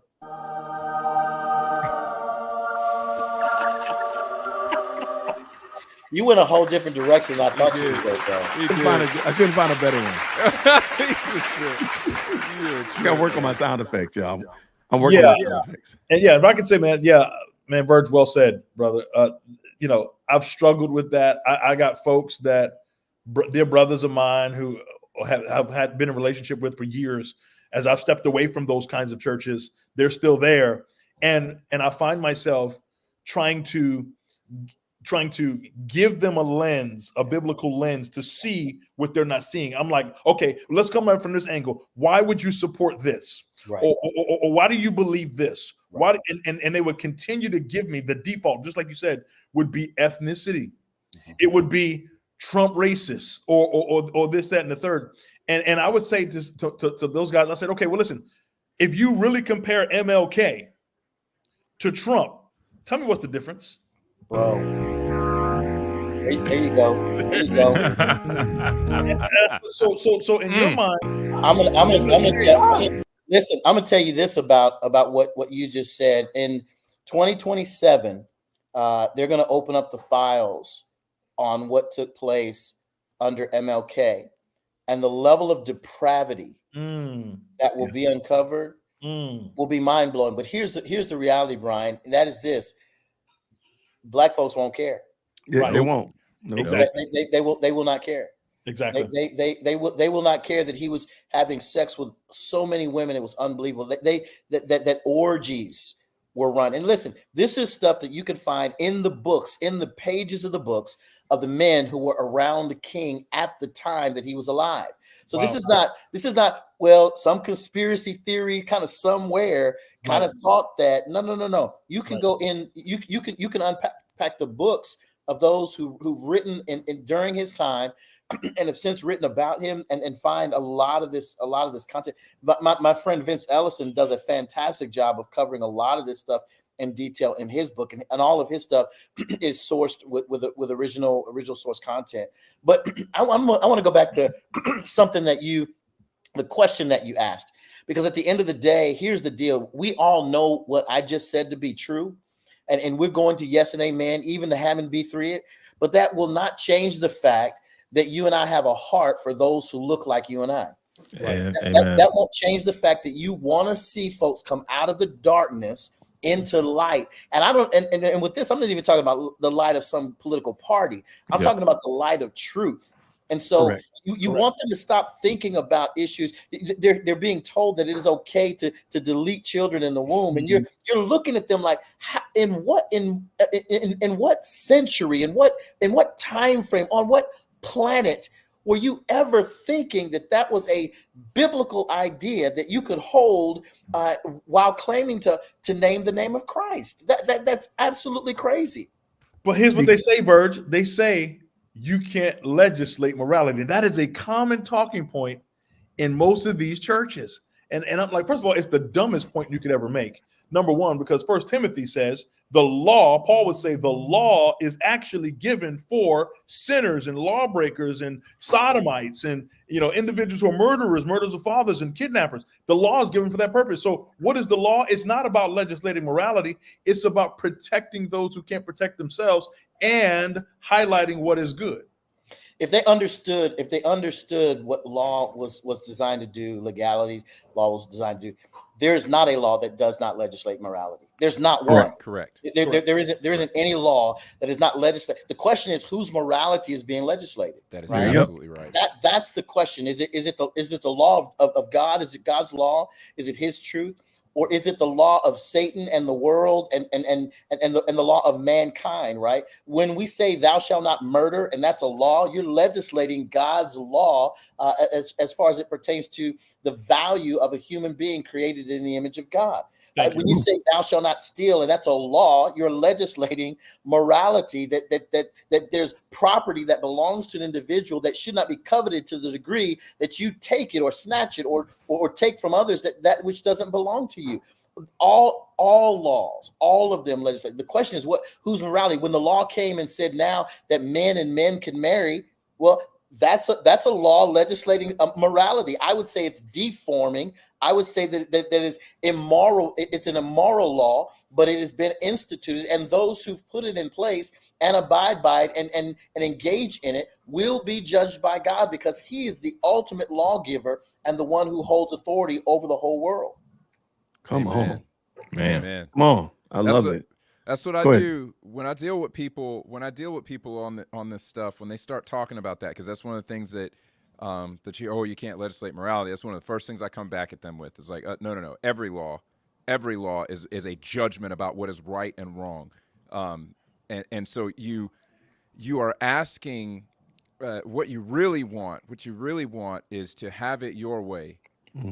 Every single time. That's really what you want. And so if you're going to talk about what should be legal and not legal, talking about deleting kids, by what standard? What standard do you use to judge what is right and wrong, which is a necessary precursor to making a law? You are making a judgment about what is right and wrong. By what standard? And almost every time what is going to happen is that you're going to see that person's standard, the thing that they treat as the moral lawgiver, is them. Right. Yeah. They worship themselves. They That's want exactly to be right. God. That's exactly right. Which is why when you have the breakdown of Christianity within a society, the society basically goes crazy. And so the only way is, like John Adams said, our Constitution was made for moral and religious people, right? Because when you don't have that, when you don't have those guardrails that govern the behavior and conscience of free individuals, you end up with chaos. That's why in places where you don't have that, what you have is the state then becomes strict and controlling, because you have to then control the people, because freedom requires people to be moral and religious. Correct. Right. Yeah. And without that, you can't have freedom. That's why that's why they have to rely on the state to then crush people. Because there's people are people. Human nature. People gonna people. Yeah. Sinners gonna sin. I agree. And that's why, and I'm sorry, I'm sorry. Go ahead, brother. No, go ahead, Brandon. No, I was the last point to the point you made, Kev. Great point, because now the next step to that is now they're taking the Marxist communist agenda now that's at work, that's ramped up, right? And you see what was the background of Kamala and her folks? The way forward. And so we see that the spirit at work in our nation right now is the communist Marxist agenda, and their goal is to remove value systems from the people, from the populace. Their goal is to make people without values, because that's where that system thrives. And the end goal is control through a population who has no morals. And that was Marcus Sanger's push. That was the push of Marx. That was the push of Gramsci. And now we see it's the push of our modern day left regime. They want people without morals, without values, so they can control them and become their God. Wow. And if I may, real quick, you're absolutely right. And if you look at every nation in history that took it seriously, that tried to actually go that route, whole hog, Maoist China, they think that he killed they estimate he killed 65 million of his own people. Stalin, tens of millions of people. Hitler, Mussolini. These are the people who took those things and took them seriously, not this soft version that people want to try to do. They want to do this soft version of it. They still want what they want, but they want to keep the Christian morals. Y'all are borrowing from God's law. You're borrowing from Christianity to have all of the niceties in society, but you still want to coerce people through the government and get to control what people do and what they don't do. And human nature is that they're not going to go that way. They're not going to go that way. And all the other countries that decided, well, we're committed to going in the Marxist direction, they wound up having to kill the dissenters. That's what they wound up having to do. Yeah. Yep. Wow. Excellent. All right. Not to stay in the vein that we were in, Sunday morning, what pastor are you expecting to hear the most foolishness from? Man, we all know. We all know. Bryant. Everybody Jamal just said Bryant. Jamal Bryant. Jamal Bryant? Yeah. Okay. What about All that right. dude Haynes? Ain't that your boy Haynes? Haynes? Freddie Haynes, that's his name? I don't know who that is. Who's that? Freddie Haynes, this dude down in Texas with the church with the Oh, okay. That's Corey. That's Corey Miner's guy, man. I don't know that guy. I know he's talking about. That is right. That's That's Corey guy, man. Freddie Haynes. Oh man, yeah, that's gonna be a mess. I think Jamal is probably going. He might actually fall out and start crying. Speaking of, so I don't know this pastor, but there's a church in Birmingham with the church signs. Y'all seen that? Yeah, I did see that. Yeah, like hey, that's you your vote neck for of the woods, Trump. man. What you people doing? I don't know, man, but I'm upset because the pastor's name on the billboard is named Michael Jordan. I'm like, man, you ain't Michael Jordan. No. You know. Oh, really? I don't remember that. Okay. And so I don't know if this guy has a YouTube or not, but I would be really interested to see what that guy preached on this Sunday because he said we were a bunch of ignorant Negroes. Yeah, he did say that. You're right. Oh, what? Yeah, he said black men, y'all. He said if you vote for Trump, you're a bunch of stupid, ignorant Negroes. Wow. Yeah, he did. On his church sign, outside On the his church. sign. Yep, sure is. Mask comes off. Yeah. Mask Okay, comes so off. that one's gonna be pretty interesting. You're right. I don't even like calling Jamal Bryant a pastor. I don't like calling Yeah. a church. I don't. True. No. That's all true.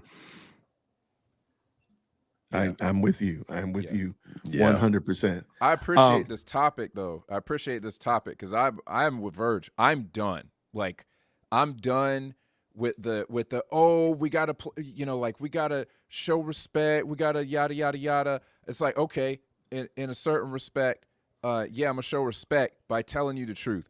But at this point, I got hands. At this point, I got hands for anybody who claims to be a church who is not following the scriptures. If y'all don't want to follow the scriptures, y'all want to follow all this nonsense, at this point, Devin, at the end of 2024, all I have for you is hands. I'm not playing nice anymore. I'm not trying to be, people talk about, you're supposed to be winsome. I'm like, hey, look, the scripture told me to mark false teachers.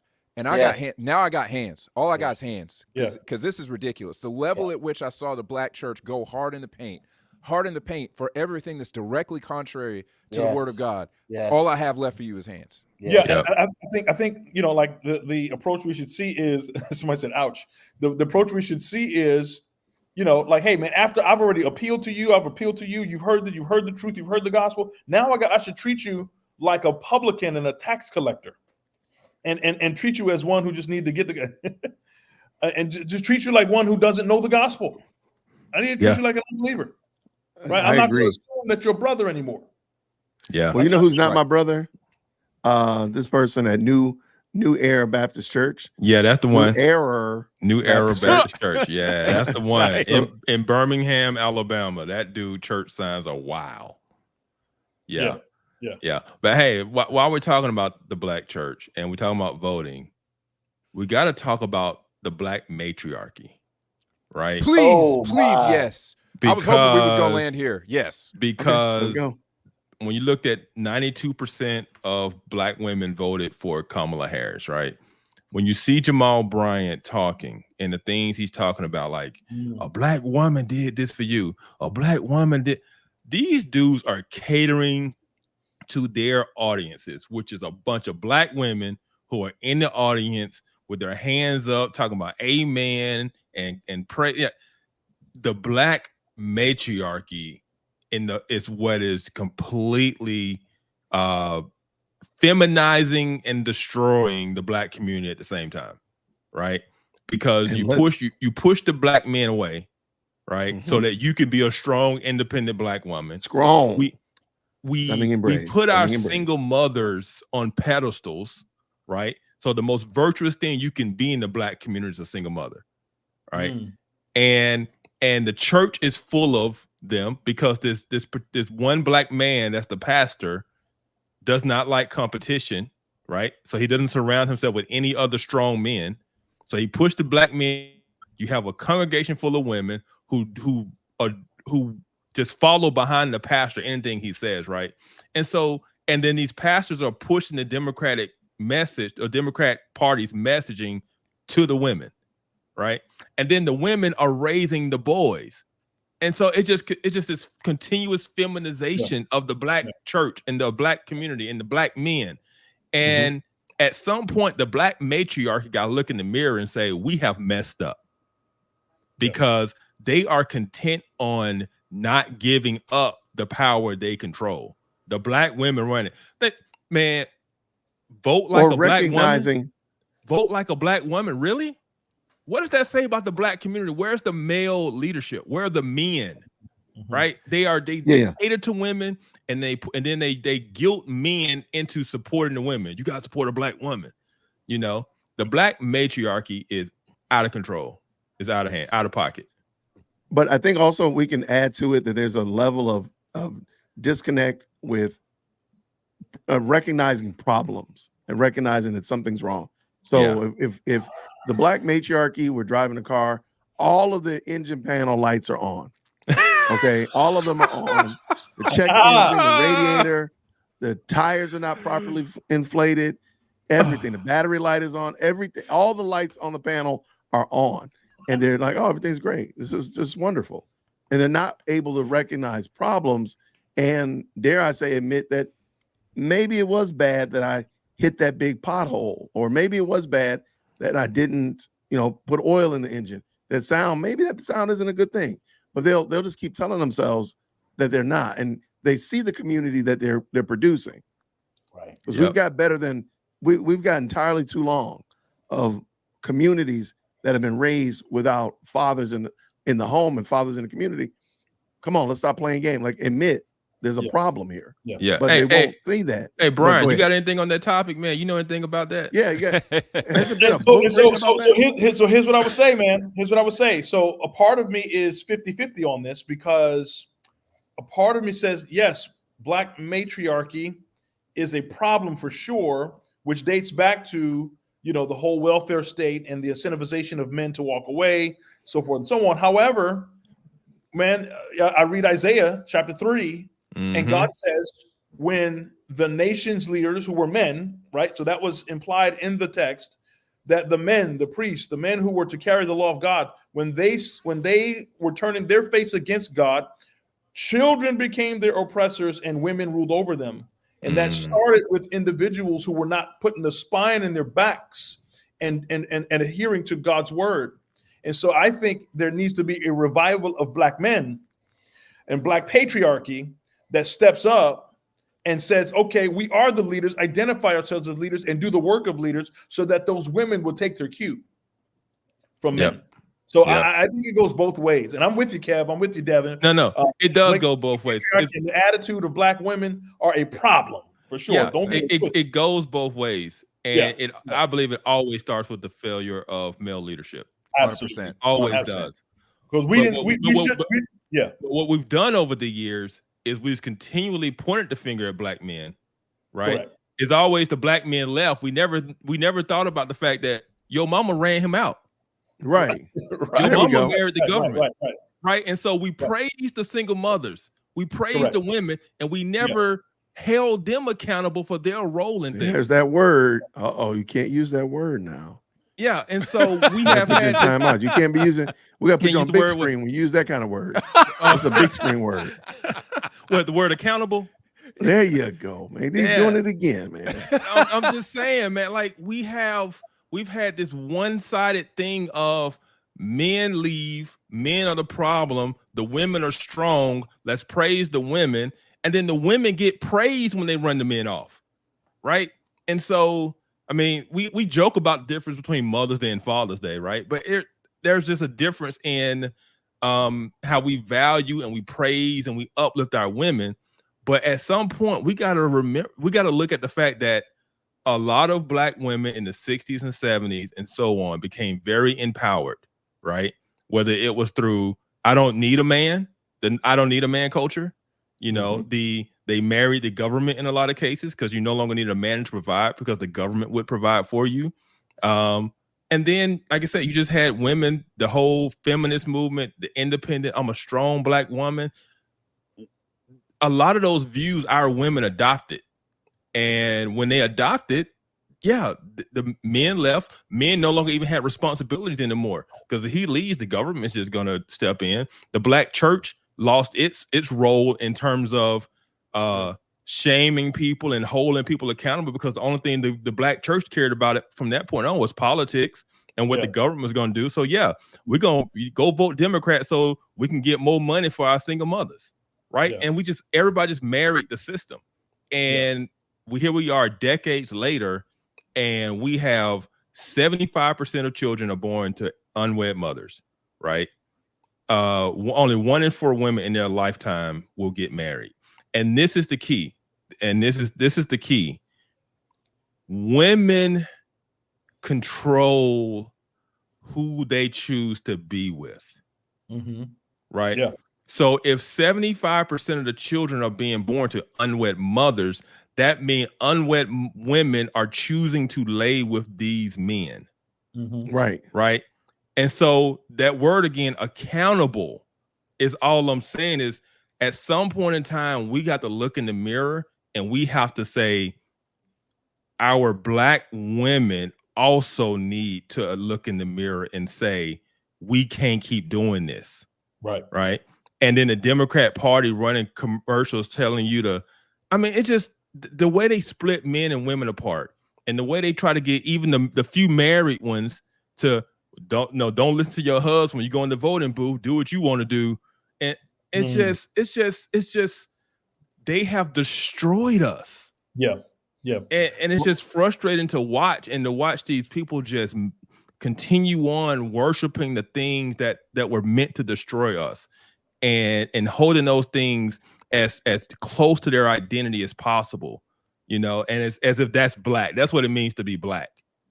Yeah, man, keep that. Yeah. Amen. Wow. Amen. Oh wait, hold on. I had it ready too. Darn it.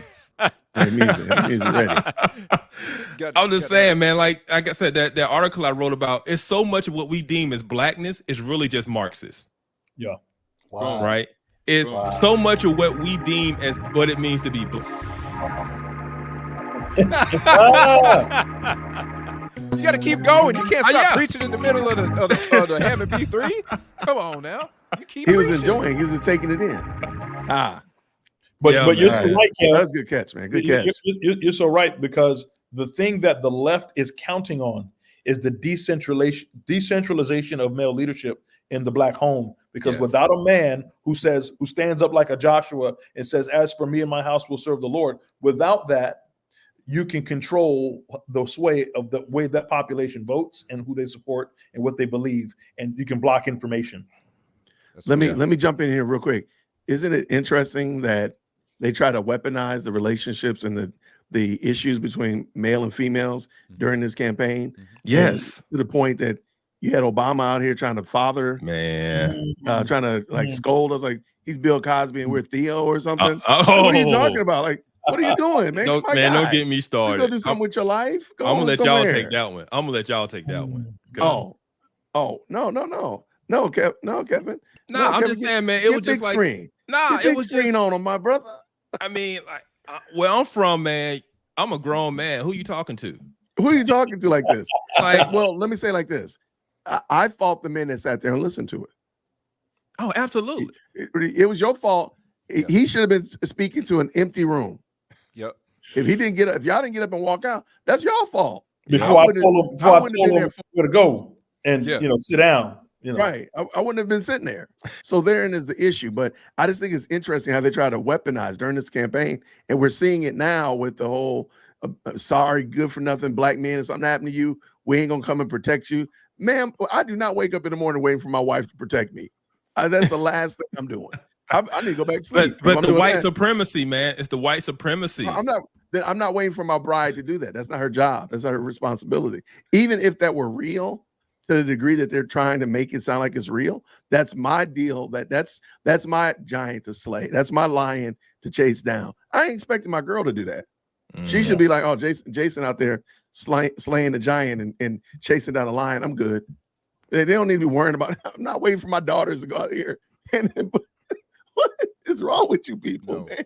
No. Yeah, it's a reversal of roles. That's right. Reversal of roles. I mean, I'm amen to all this, man.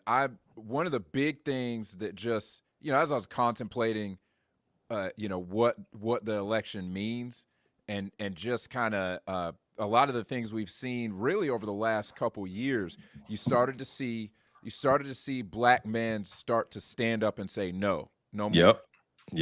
We're not going to do this anymore. You start to see that really across the board. Men across the board start to say that, but especially black men start to say no more. We're not bowing down to the matriarchy anymore. And I will admit, yeah, there's, like Kevin, you said, accountability on with both parties, and the failure of male leadership is why we get in these problems. It will be Adam. Adam was the one who knew what he was doing. He knew what he was doing. Eve was deceived. Adam was not deceived. Adam was complacent Correct. and negligent in his role and his duties. Yeah. Yeah. No, that's right. And the basic thing that I see that I want to see happen now, and then I'm trying to roll into 2025 with this. I'm no longer going to apologize for stepping into that leadership role. I'm not trying to placate and to be soft-footed with it, because honestly, you also see a lot of black women stepping up and saying, "Hey, I don't want to be an independent woman no more. I don't want to do that." Yeah. I was watching a video before we got on, where it's two women talking about being single mothers, and the one is trying to egg on, like, yeah, you don't need no man. If you're gonna do this and you don't want me to work, then you gotta give me my own money just in case you decide to leave me, so that I'm good, because I'm not gonna depend on no man. She's like, oh, you work, you dependent. She's and the other girl said, but I don't want to be independent anymore. I don't like this. Mm-hmm. And that was something that you would have not heard 4 years ago. You would have not heard that. Yeah. So just a quick look here. Dang. I hate how they divide the people up into segmented groups, but this one actually does come in handy. So this is the election breakdown by gender. So white men, 39% voted for Kamala, 59% for Trump. White women, 47, 52. I just think it's interesting, man. So that whole white men for Kamala movement, white men for Harris, only yielded you 39%. Dude, you see those dudes? I'm sad. They were so soy. But I'm saying, like, I'm just saying, like, that movement. Okay, I'm gonna skip the black people for a second. I'm gonna jump down to Latinos. Latino men, 44 for Kamala, men 54. Same thing with women, 61% for Kamala, 37% for Trump. And then other ethnic groups is basically a 50-50 split. And I don't know what this there's like a empty space right there of 5%. And that's independent. Oh, okay. Yep. And then so here we go. Let's look here. Black men, 78%. So what this is saying is that black men, I look at this as worldview. Like if you look at R&D, this is really worldview. The worldview of independence, the worldview of personal empowerment, a worldview of ensuring that those who are in the womb live lives that God's designed based upon their uniqueness as image bearers of God. I look at all of this as worldview. And so what it tells me is who's far from that worldview with the blue and who's closer to that worldview with the red. And that's not to say that everything Republican is biblical. And everything, but I can say that near everything blue is demonic. That I can articulate with crystal clarity and explain why I say that. But what this tells me is that black men, for the most part, while we've made progress, because we prior to this election we were in the single digits. Trump had got, I think, 10-12% of the black vote altogether, where previously he was getting somewhere in the neighborhood of the Republican Party as a whole, getting anywhere between 4 and 8%, which is what they would do on a national level. what they did collectively was he got about 12. Most polls say anywhere between 12 to 20%. Given the demographic and the dynamic here in Georgia, where we live, he got 23% of the black male vote, so it was a little bit higher than the national average. But what this tells me is that currently black men vote worse than Latino women. I mean, they're worse. They're behind Latino women in their propensity to vote in a masculine manner for self-determination, no government reliance, low taxes, entrepreneurship. When it comes to policies that promote those things, we vote worse than Latino women, and by far. And so our black women are running the gamut, because to the point that you guys have been making during our entire conversation, blacks as a whole, black women in particular, have divorced black men and have married the government. Government is now not only the father in their home, but is God. That's the God they bow down to. And so whatever government tells them, that's what they're going to do. When government told them that they need to vote for this black Indian woman, that's what they were going to do. And so that's exactly what they did, to the tune of 92%. There is no other ethnic group that is following government to the degree that black women, no other ethnic group, not one, is able to make their own decisions, their own ideas, their own. And here's the crazy part: living in this area of the country, walking around with a MAGA hat, bro, I get nothing but evil stares from folks who look like me, right? Particularly women. Every once in a blue moon, a black man will be bold enough, but he won't be bold enough to be like, "Yo, bro, where you get that hat at?" They'll be bold enough to say, "I like your hat," in whispered tones.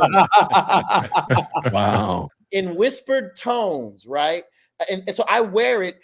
I don't agree with everything Trump. I wear it to say, black man, be bold, be a grown man. Yes. If you believe something, stand 10 toes down on what you believe and own it, and be ready and willing to defend it. That's what you need to be able to do. So I wear it with pride. I wait for somebody. I want somebody to ask me something. I want somebody to say something to me. So I want to have that conversation, and we can have it in an intelligent way, in an intellectual way. We don't have to holler, get all in our feelings and our emotions. We can have a conversation that draws you into where now you're thinking.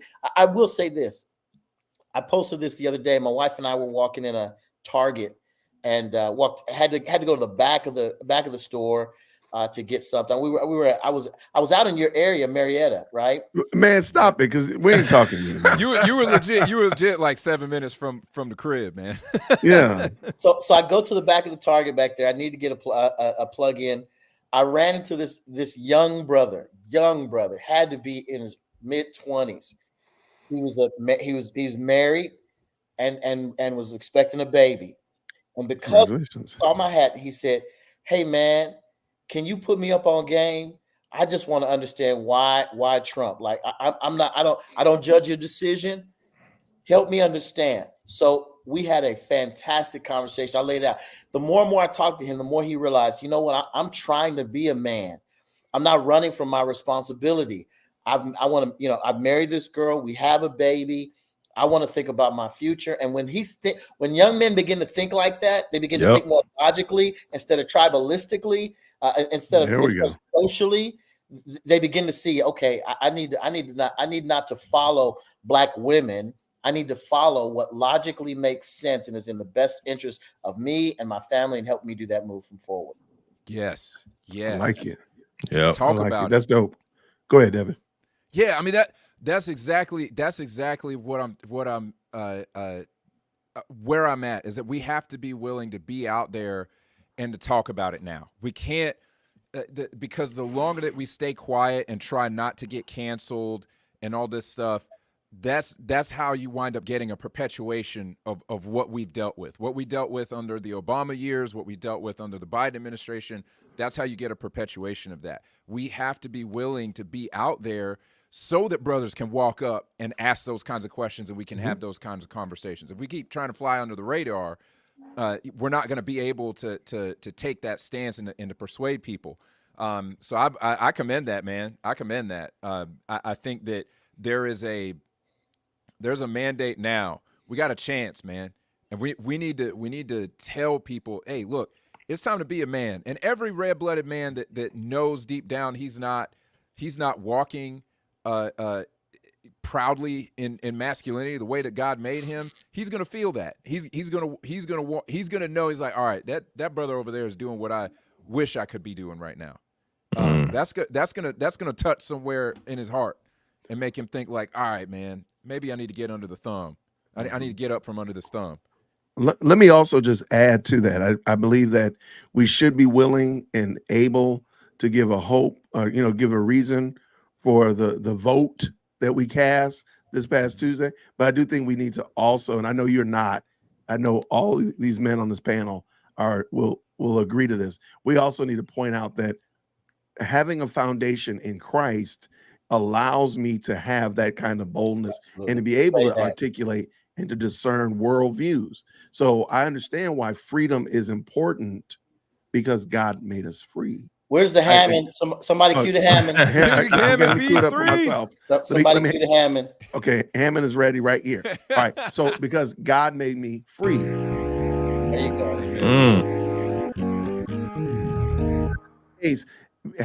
Being able to articulate to them where biblically I come from. So it's not just somebody told me that I'm a greedy capitalist. That's why I voted for Trump. Or somebody told me a short-sighted view, economic view, because they're going to be talking about, Trump is going to institute all this oppression in there. So I'm short-sighted, and helping them understand, no, my guy, I'm making a biblical case. I can make a case biblically why I support Trump. And I said, I dare you to give me Kamala's platform, because I can tell you emphatically that it's anti-biblical. He went radio dark at that point. But my point is just being able to and be willing to have that conversation and talk about it and really parse through it and help them see, like, no, I'm not just some, crazy guy that is, greedy for money. But I think you hear a lot of people mentioning about the financial upturn that they're expecting. For crying out loud, the stock exchange went crazy yesterday. Why? Yeah. Why? Because they know Right. it's going to be a favorable environment. Right. So those are realities. Now, with that being the case, however, sure, I want y'all to have more money so you can do things. I want to be able to do more things with my family. I got a rising senior that'll be going to college next year. All those kind of things like that. But with even greater than that, I want to live in a country that's at peace, so I can preach the gospel in peace. And I'm praying for the peace of my country. And the Lord saw fit that Kamala Harris was going to be the one to do that. Now, does that mean that Trump is a perfect person? Why don't you stop? Why don't you just stop playing? Ain't nobody perfect. Right. And matter of fact, you ain't perfect, and neither am I. So let's just stop that foolishness. But what we can do, however, is say, God saw fit that Trump would be president. I trust God. So Trump is God's president. So that being the case, yeah, God is going to move Trump as he sees fit. I trust God. That's it. But being able to have that conversation. I see Shannon, he about to jump through the screen. You were talking, man. Listen, you were hitting it, woke. See, listen, but here's how I feel, guys. I feel like, let's say we granted the political opponents to Trump. Let's say we granted them that Trump was a racist, which I don't believe. Like, he's no more racist than anybody, else walking the street. I don't think so. Especially with, we look at his record. But let's say I grant them all the things that say he's a misogynist, he's a racist, he's Nazi, he's Hitler, and all this. Let's say I grant them that. I would still vote for him. You know why? Not that I'm voting for him, because the platform that the left is running on is still more wicked than that. And the sum. I done fell asleep. Hold on one second. Hold on. Get ready. Okay, wait. Gotta do it again. All right, do it again. Say it again. The platform that the left is running on is still more wicked than any of those things singularly will be out that would describe Trump if they were true. Right? So I would still vote for Preach, Pastor. Preach, Pastor. Because I still won't support deleting babies. Because I still won't support same-sex marriage and gender ideology and transmutilating and transgenderism in children. I still won't promote, porous borders and allowing illegals into our country, draining our economy. I still won't support men and women's sports. I still won't support all these things. And all of those things in the mind of particularly our brothers, our friends, I'll say, not my brothers and sisters, most of them ain't, but our friends in the black churches. To them, Trump being racist, orange man bad, is in their mind worse than all of those things, which is a problem because it points to ethnic idolatry in them. Amen. Come on. Amen. Yeah. It's irrational. Yeah. One of the things, and Jay Wood, I'm sure you've seen some stuff out there. I'm sure all of y'all have. I'm just looking at the reaction from the, from folks. I'm looking at my Facebook feed. I'm looking at Twitter. I'm looking at Instagram, and the reaction to Trump winning and the things that people think are going to happen are completely irrational and divorced from reality. It is crazy to me what people actually believe is going to happen. I don't know if that's just the TDS, Trump yeah, derangement syndrome. yeah. And I don't know if it's like right now we're seeing the performers, and so we're getting the most extreme version of the reaction. But I've seen in private, I've seen, these people believe it, man. They believe it. Yeah, it doesn't make any sense. I mean, what are y'all seeing out there? Oh man. So back to the. Hey, you're muted. There you go. There you go. I wouldn't even say nothing. I wouldn't even say nothing profound. I do believe that some of that is made up. I do believe some of that they've just put something out there like, we're gonna be like the woman that was crying saying she's gonna wake up a slave Wednesday morning. Oh my God. Like just stop for a second and think what you're saying. Just Hey, stop. Kevin, what'd you say your homeboy told you? You said he said he was going to dinner on Tuesday night because Wednesday it was going to be white only signs on the restaurants. Yes. Yes. Oh man. Yeah. But yeah, I was gonna say with the demographics, y'all remember in 2020 when Biden was talking to that group Same of freedom of speech that these evil, nasty, disgusting women. Oh, sorry. I found a video that was supporting and encouraging of us. I was like, I might drop this in here, but I was trying to hear it. I'm sorry. But no, I said you remember 2020 when Biden was talking at that rally, he talking to a group of Hispanic voters, and he said, y'all ain't like the black folks, y'all diverse, because he basically saying like we know black folks gonna all vote Democrat. He was saying the Hispanic vote is diverse, right? Wow. Yeah. I mean, they just tell us and we just take it. The same way he told, Charlemagne, you think if you can't decide who you gonna vote between me and Trump, then you ain't black. They know, I ain't gonna say they think, they know they own us. Yeah. Well, Verge, you alluded to this earlier, that blacks are the only voting population that have an allegiance and an expectation of who they vote for. Like you never see a group of white folks that they're white folks who are both left and right, conservative and liberal.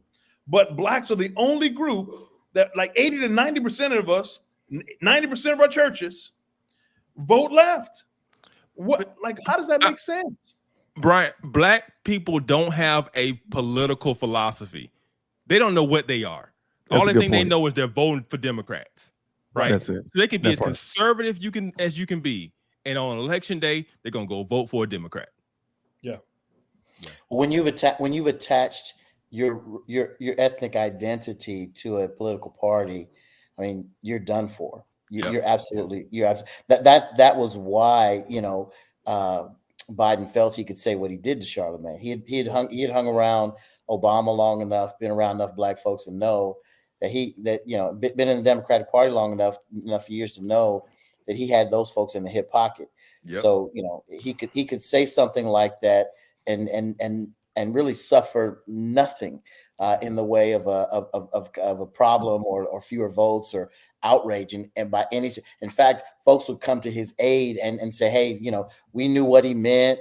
That was cool to say, all of those kinds of things, rather than recognizing it for the racist comment that it actually was. The guy who eulogized Robert Byrd. Mm-hmm. The guy who eulogized Robert Byrd got to say that and didn't. I mean, can you imagine anybody else who wasn't Democrat royalty saying that and living and being able to go out in public after that? No, it'd be a wrap. Yeah. He eulogized a former famous KKK member and got to say that and did not get canceled, did not get shut down. No violence done to the no. Won the presidency. I mean, 800 quadrillion million votes. Right. Somebody had a meme today that cracked me up. They said the evangelical leaders are gathering together because they're figuring out 20 million of them must have missed the rapture. Oh, yeah. Where they go, man? Where did they go? There's 20 million people that are gone that voted Democrat last time that can't even be found on the rolls anymore. So there's the meme artists. I mean, they're taking the cake today. It's fire. Yeah, I didn't want to bring that up, but yeah, I think you're right. If you just look at the numbers, it definitely would make you think something might have happened in 2020. I'm telling you that needs to be investigated. And while I don't know that folks will go to jail, they need to be exposed. You do know that here in Georgia, they threw out Fani Willis's Trump RICO case because you can't charge a sitting president. But then elected her back in the office. Well, okay. Now everybody who follows my channel knows I got a soapbox for that. The young lady that was running against her made no attempt to unseat Fani Willis. Fani Willis, if we were playing football, she constantly was getting penalties, 5 yards, 15-yard penalties, left and right, fumbling the ball. And every time that woman just wasn't there to do it. She was not there to capitalize on these errors. The fact that woman, let me big screen myself. Please. The fact that one young woman did not get in front of every camera on Pryor Street and talk about how Fani Willis said that the YSL gang members were so bad. They were responsible for 75% of all of the crime in Georgia. She took plea deals after 2 years. The fact that Courtney Kramer didn't get on the camera and say, hey, Fulton County, she just wasted 2 years of y'all's money and really drag that out. She didn't want to win. That's why. Mm-hmm. Now, she did better than I thought she would. It was like 68-32, but she lost still. And she had qualified back in May. She should have been running campaigns. You got an iPhone. Don't tell me that you cannot run a campaign and you need millions and billions of dollars. All you need is your iPhone and a YouTube channel. That's it. But this is the thing. This is what I say. So the lady who was running, was she black or white? A young white woman. Oh, bro, she had no chance. Yeah, she ain't had no chance. Bro. Y'all can if you want to. She got 38%, 32%. She could have done better, but she didn't actually campaign. Dude, Fani Willis, for what we think about her, she's an idol in the black community. Oh yeah. They invite her to speak in the churches. Oh my God. The churches. Who don't they invite to speak in the churches? Right. In churches. Quotes, air Christians. quotes.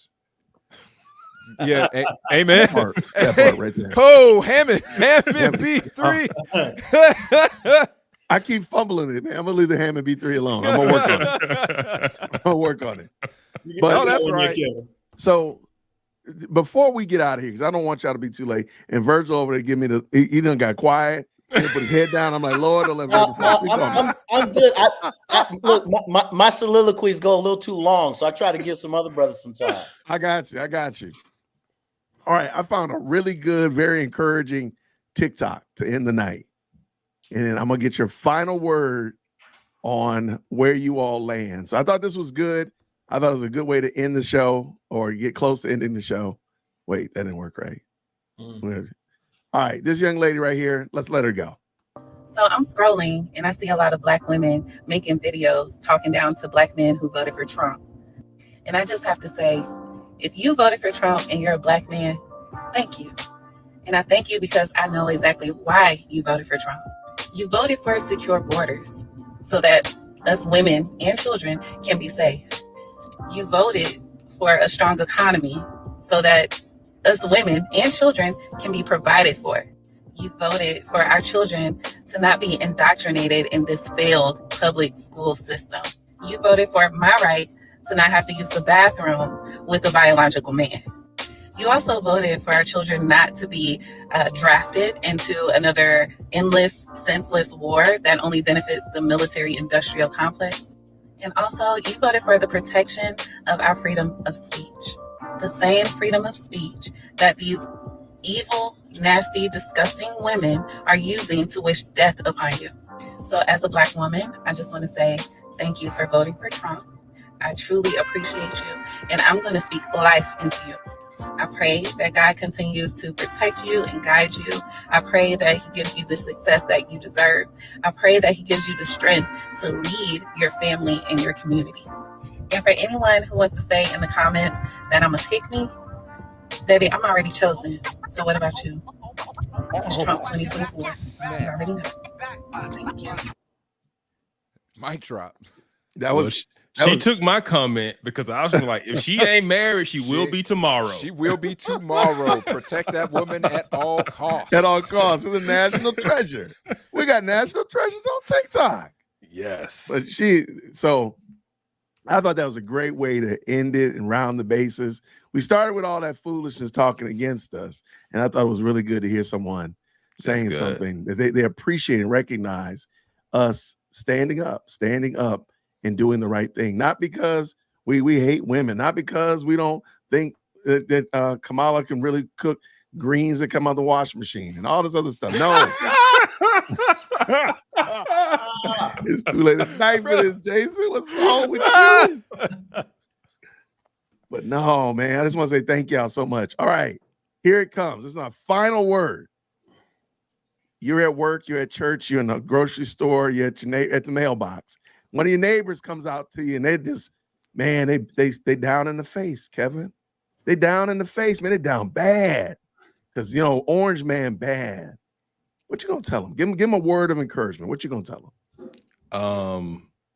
That everything that they believe and all the fears they have are because the media lied to them, right?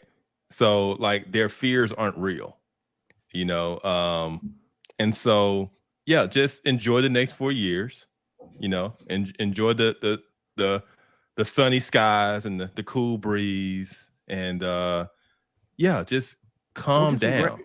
Yeah, go touch some grass. It's gonna be all right. And and this is the thing. I would say the same thing if Kamala had won. You know what? The sun gonna come out tomorrow. We're gonna be all right. I might have to go and, punch a few people, but we're gonna be all right. There is no existential threat to your well-being. So go do you. Go and go build, or as the scriptures say, when they were in Babylon, go build houses, go plant gardens, right? Seek the good of the city, right? Just go be. So that's what I would say, to my neighbor, like, dude, just calm down. I love it. Yeah. Devin, what you gonna tell your friend, your neighbor? I'm gonna ask them what they think is gonna happen, and when they tell the me sky's gonna fall, man. The sky's gonna fall. Black people gonna be back in chains. The cops gonna be shooting black men, and nothing gonna happen to them. I'll be like, immunity. Who told you that? Where did you hear that? Project 2025. They ain't hear it in there, right? We're not gonna even go there. But yeah, that's what I'm gonna ask, because I want them to hear themselves talk and reason through why they are coming to that conclusion, because they don't have to hear me say it. they won't be able to substantiate what they're talking about, and they're going to hear how ridiculous they sound to themselves. And I'm just gonna be like, do you really think that's gonna happen? Well, yeah, you didn't hear him say that, did you? You didn't hear what happened last time he was president. Did you experience any of that? You didn't. No, I'm not gonna play. Virgil, what you got, man? How you gonna say? What you gonna say? Now, at the end of the day, God is sovereignly in control of all things. He is, regardless of who's president. He's the one running the world, and he's understands what's happening in America.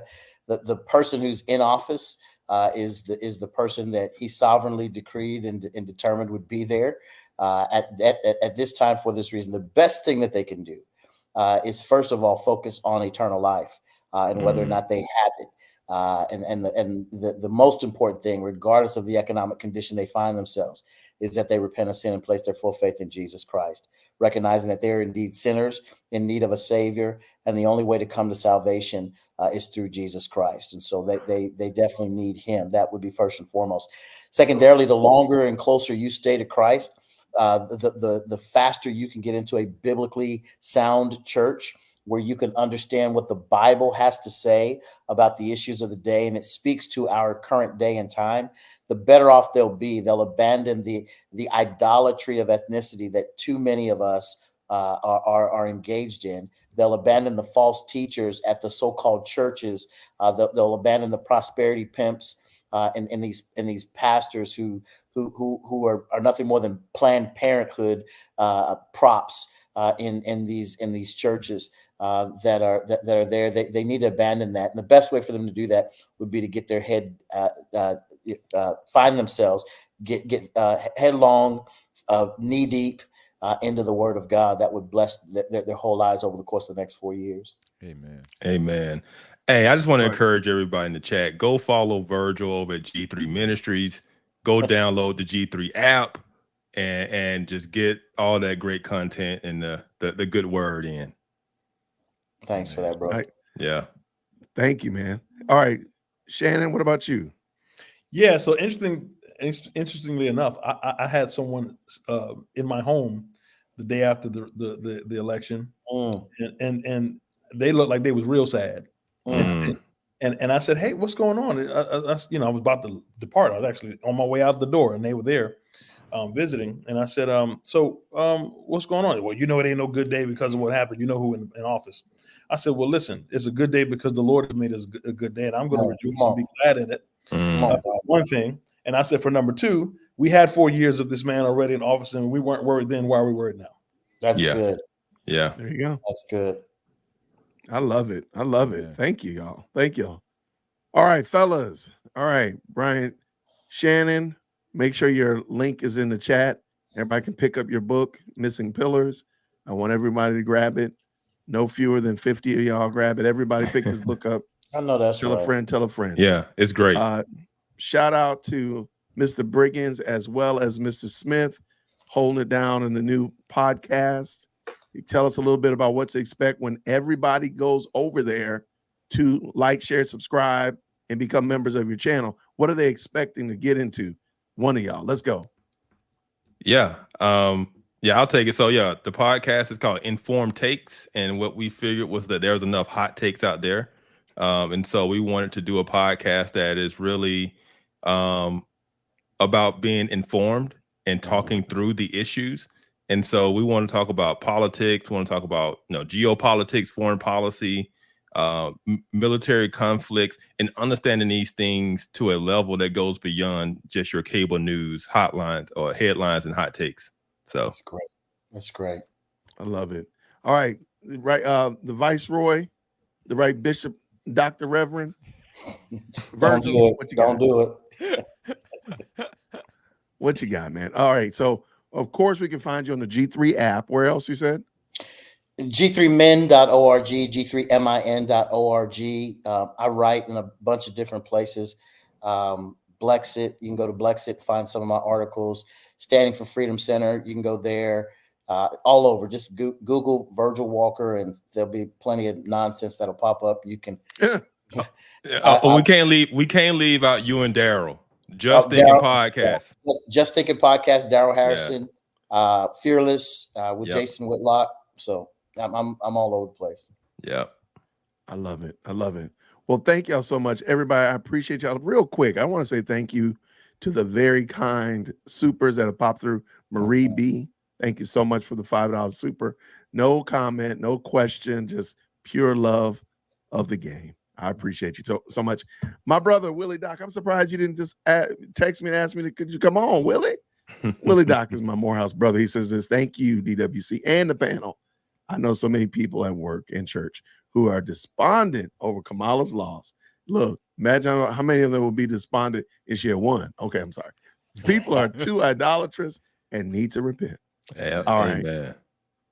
Captain Obvious, I appreciate you for the $2 super as well. We got JD Vance and Whitaker 2028. Let's go. Okay. Let's go. Let's go. Now I don't know what Whitaker that is because I'm the 1T Whitaker.